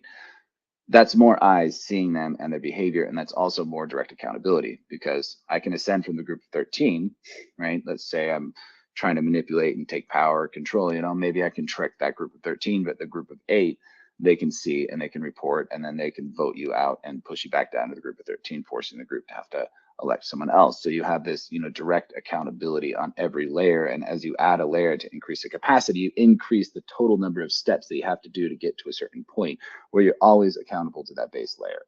And so you create, we call it a starfish. So I've been designing this new social system. I'm describing some aspects of it, which started testing it in 2021, actually. And it was really fascinating to see how it worked. I mean, we had 2 moles on our team that were just trying to sabotage things from inside the team, like totally identified and booted out in like less than a week. It's crazy how like these, the collective awareness of people. It's like this experiment they did with this jar of jelly beans. I think I've told you this before, Frank, Or if you take, you know, a jar of jelly beans and you have 100 people guess how many jelly beans are in the jar and then average out all their guesses, it ends up being within a few percent accuracy. Like it's 97, 98, 99% the correct answer. So when you pass an idea or a perception or anything through enough eyes, all of their collective guesses as they become averaged together create pretty close to the correct answer. So, you know, in the sense of identifying corruption, you know, like what's been happening to your friend, if this manager was accountable to your friend and his group of what they worked, he would act totally different. But he's acting like a fool because he has no accountability to it. He has no accountability to the people that he's representing. And so he mistreats them. So when you flip that, where the people at the top now, they are directly accountable to the people at the bottom, I think that's a more holistic social system that also takes into account like meritocracy. Some people are more or less capable than others. And those more capable people need to be making the more capable decisions. Right, you don't want to have somebody that, you know, is cognitively disabled to be in charge of nuclear codes, for instance, because they could make a bad decision that it affects the lives of millions or billions of people. But you also don't want to have a raging megalomaniac in charge of the nuclear codes as well, you know. And with the current US system, it's just like 0 or 1. It's one hash rules all, like with Bitcoin. You know, you get elected as the president, you're president for 4 years, you can do whatever the hell you want. Or, you know, you get appointed as the manager, you know, from the board head. Like you can treat your employees as bad as you want, just as long as they have a reasonable enough performance to keep your higher ups happy with your work. So that's another thing that I think is really important on in decentralization, right? The people are the biggest security flaw, right? You know, so this social system really helps to combat that and also scale people socially, right? Because social scaling is a big problem, especially in democratic systems. And also, you know, giving everybody, I guess, a place where they can excel and become, you know, the fullest that they want to be, or whatever level of the organization. Now, this system is called the starfishes, and you know, 5 arms of each starfish. It also like has other interesting protocols where like if an arm gets totally corrupted, it can be cut off, right? Just like think of it like an infection. Corruption is like an infection. It can infect a limb, and if it doesn't get fought off, it's going to infect everything else unless you detach it. And that's one thing I really noticed with corruption by studying it. The number one common denominator between all of it is it wants to spread.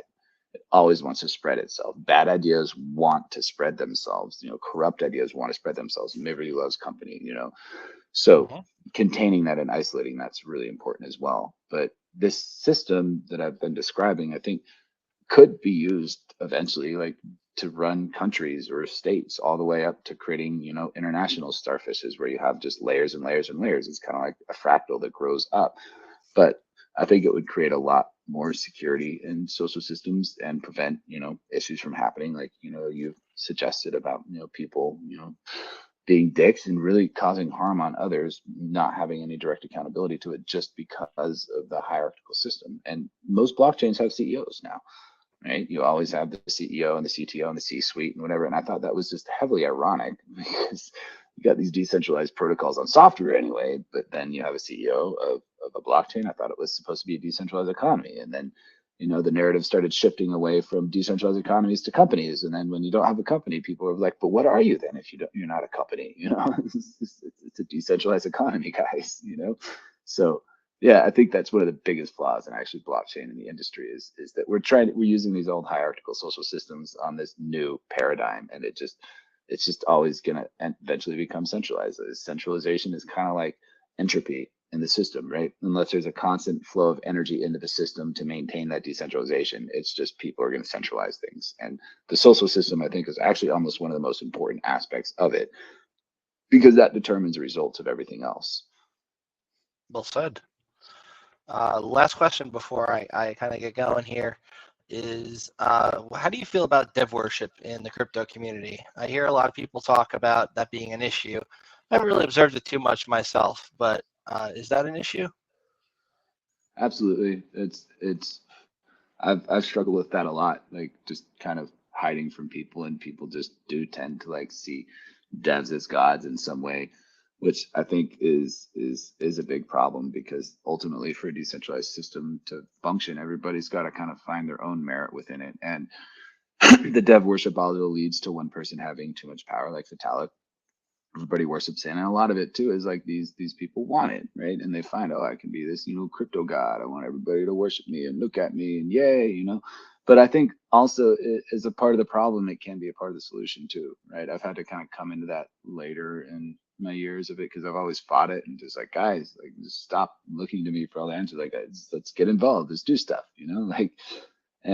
But another side of it too is I think there is a need for some sort of symbolic representation of the philosophies, just like Satoshi, right? Like that represents the principles of something without being somebody that's going to utilize that for power. So I think it's not ideal, but I don't think there's any way to get around it at this current juncture until more people start to realize that like they can learn these things too. And people I think tend to idolize things that they feel are more than them. But I don't think anybody's ever tried to be more than what they are. And so as more people are able to see that and be like, oh, wait, I can do this and this, ideally it could change. But, another bigger problem than just dev worship I noticed too is the master slave relationship. Okay. So, the original premise of, creating economic prosperity for ourselves is that, hey, now I'm free from the bondage of slavery through economic slavery. But what I noticed happen, which has been quite unfortunate and difficult to navigate, is that when somebody fully like realize, hey, I'm free now, like I have money to buy, whatever I needed, and I'm not a debt slave anymore, and now I can take care of my family and whatever else, they tend to then think themselves as the master.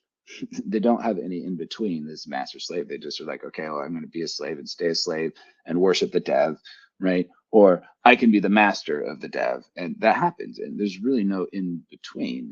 They think like, okay, well, either worship the dev or I'm going to control the dev. And that's happened. I mean, people buy a bunch of coins and then use that to push their weight around. So I'm going to dump everything unless you do exactly what I want. That happens a lot to the devs, So it's the dev worship kind of mixes into that same problem where it's like, okay, the dev's the master and, I'm the slave, or, I have freed myself and now I'm no longer a master or no longer a slave. So that means I must be the master. And they just can't think of like, oh, hey, this can be a collective effort where we can all work towards a common goal and everybody has their part in it. There doesn't need to be like one that's more important than the other. Everything just is, what it needs, kind of like cells in a body, red blood cells, white blood cells, dendritic cells, T cells, everything. They all have their own specific function. You wouldn't say that one is more or less important than the other because when, one aspect of that body subsystem fails, usually the body fails, right? So yeah, that's the biggest problem I've seen, like kind of in context with the dev worship and everything too. It's just the master slave relationship. People aren't able to break out of that psychological vacuum. They can only see the pendulum other way. Like I'm either the master or I'm the Everybody seems to slave. think they're broken and need help getting fixed, and I don't understand it because most people are just fine. Yeah. It's just weird. Yeah, but then when they perceive themselves to be fixed, then they think that everyone else is broken and that they're the new master. Like It's it goes really weird. both ends of the spectrum. Yeah, and it's just kind of the difficulty, and like I don't think going to be something that's going to change overnight. I mean, it's embedded deeply in the human psychology all across the world. I mean, everybody's been enslaved for a very long time. And so it's just going to take generations of eroding away at that mindset before it's able to change bit by bit. And that's kind of, like I said, the dilemma with like the dev worship or not, or whatever, the master slave stuff is like, I fought it for a long time, and it doesn't change. People they're going to idolize you, or they're going to hate you, or they're going to try to take you over.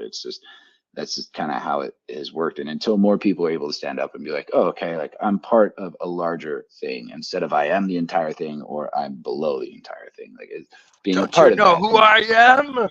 Yeah, exactly. Don't you know who I am?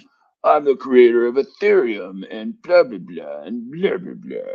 You're talking about Charles Hoskinson, right? Don't you know who I am? You asked me to check the support email. Remember that? Like, it's just like that, and that happens like with the dev worship. Then they get this God complex, and then that makes them less effective too, because they think they're more capable than they really are, because they've got inflated egos, and then they make mistakes, and then you end up with Cardano. Ooh, good one. Oh man. All right. So I think that's a good stopping point here. Nearly 3 hours into the cast, man. Thank you so much for your time today, Colin. And it's always great shooting the shit with you. Let's catch up again soon. Yeah, likewise, man. definitely talk offline. All right. Yeah, but Excellent. catch you later, man. Thank you. Thank you. All right, everybody. That's it for this cast. 2 hours, 43 minutes, and 39 seconds in. Thank you all for watching. Greatly appreciate your time and your attention. I'm going to try to do my little outro thing here, and hopefully it will work. To the sound waves, secrets of the dark maze, dark codes in the nighttime, information, no lines. We're free in the spotlight, shining through the late night. Smart contracts are lying, auditing, they're defying. CounterSurveil in my ear, security we engineer. Learn the truth, don't disappear. CounterSurveil, we're right here. Crypto dreams and data streams. Listen close, it's closer than it seems. Fix the flaws, see through the smog. CounterSurveil, join the blog. Information overflow. What we reap is what we sow. In this world of endless glow, facts we need to truly know. Hackers in the digits crawl. Watch your back, they'll break your wall. CounterSurveil standing tall. Together we decode it all.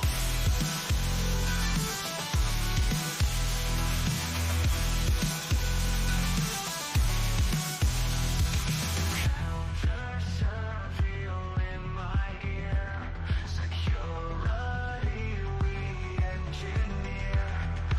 Learn the truth, don't disappear.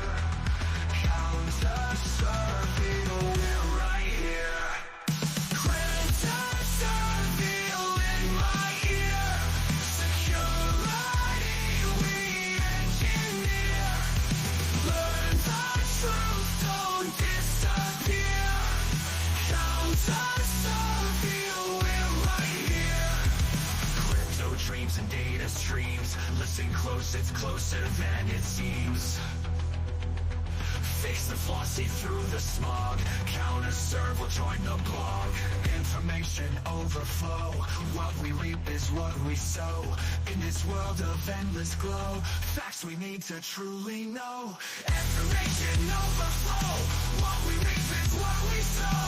In this world of endless glow, facts we need to truly know. Hackers in the ditches crawl. Watch your back, they'll break your wall. CounterSurveil standing tall. Together we decode it all. Crypto dreams and data streams. Listen close, it's closer than it seems. Face the flaws, see through the smog. CounterSurveil, join the blog. Hackers in the ditches crawl. Watch your back, they'll break your wall. CounterSurveil standing tall. Together we decode it all. Hackers in the digits crawl. Watch your back, they'll break your wall. CounterSurveil standing tall. Together we decode it all.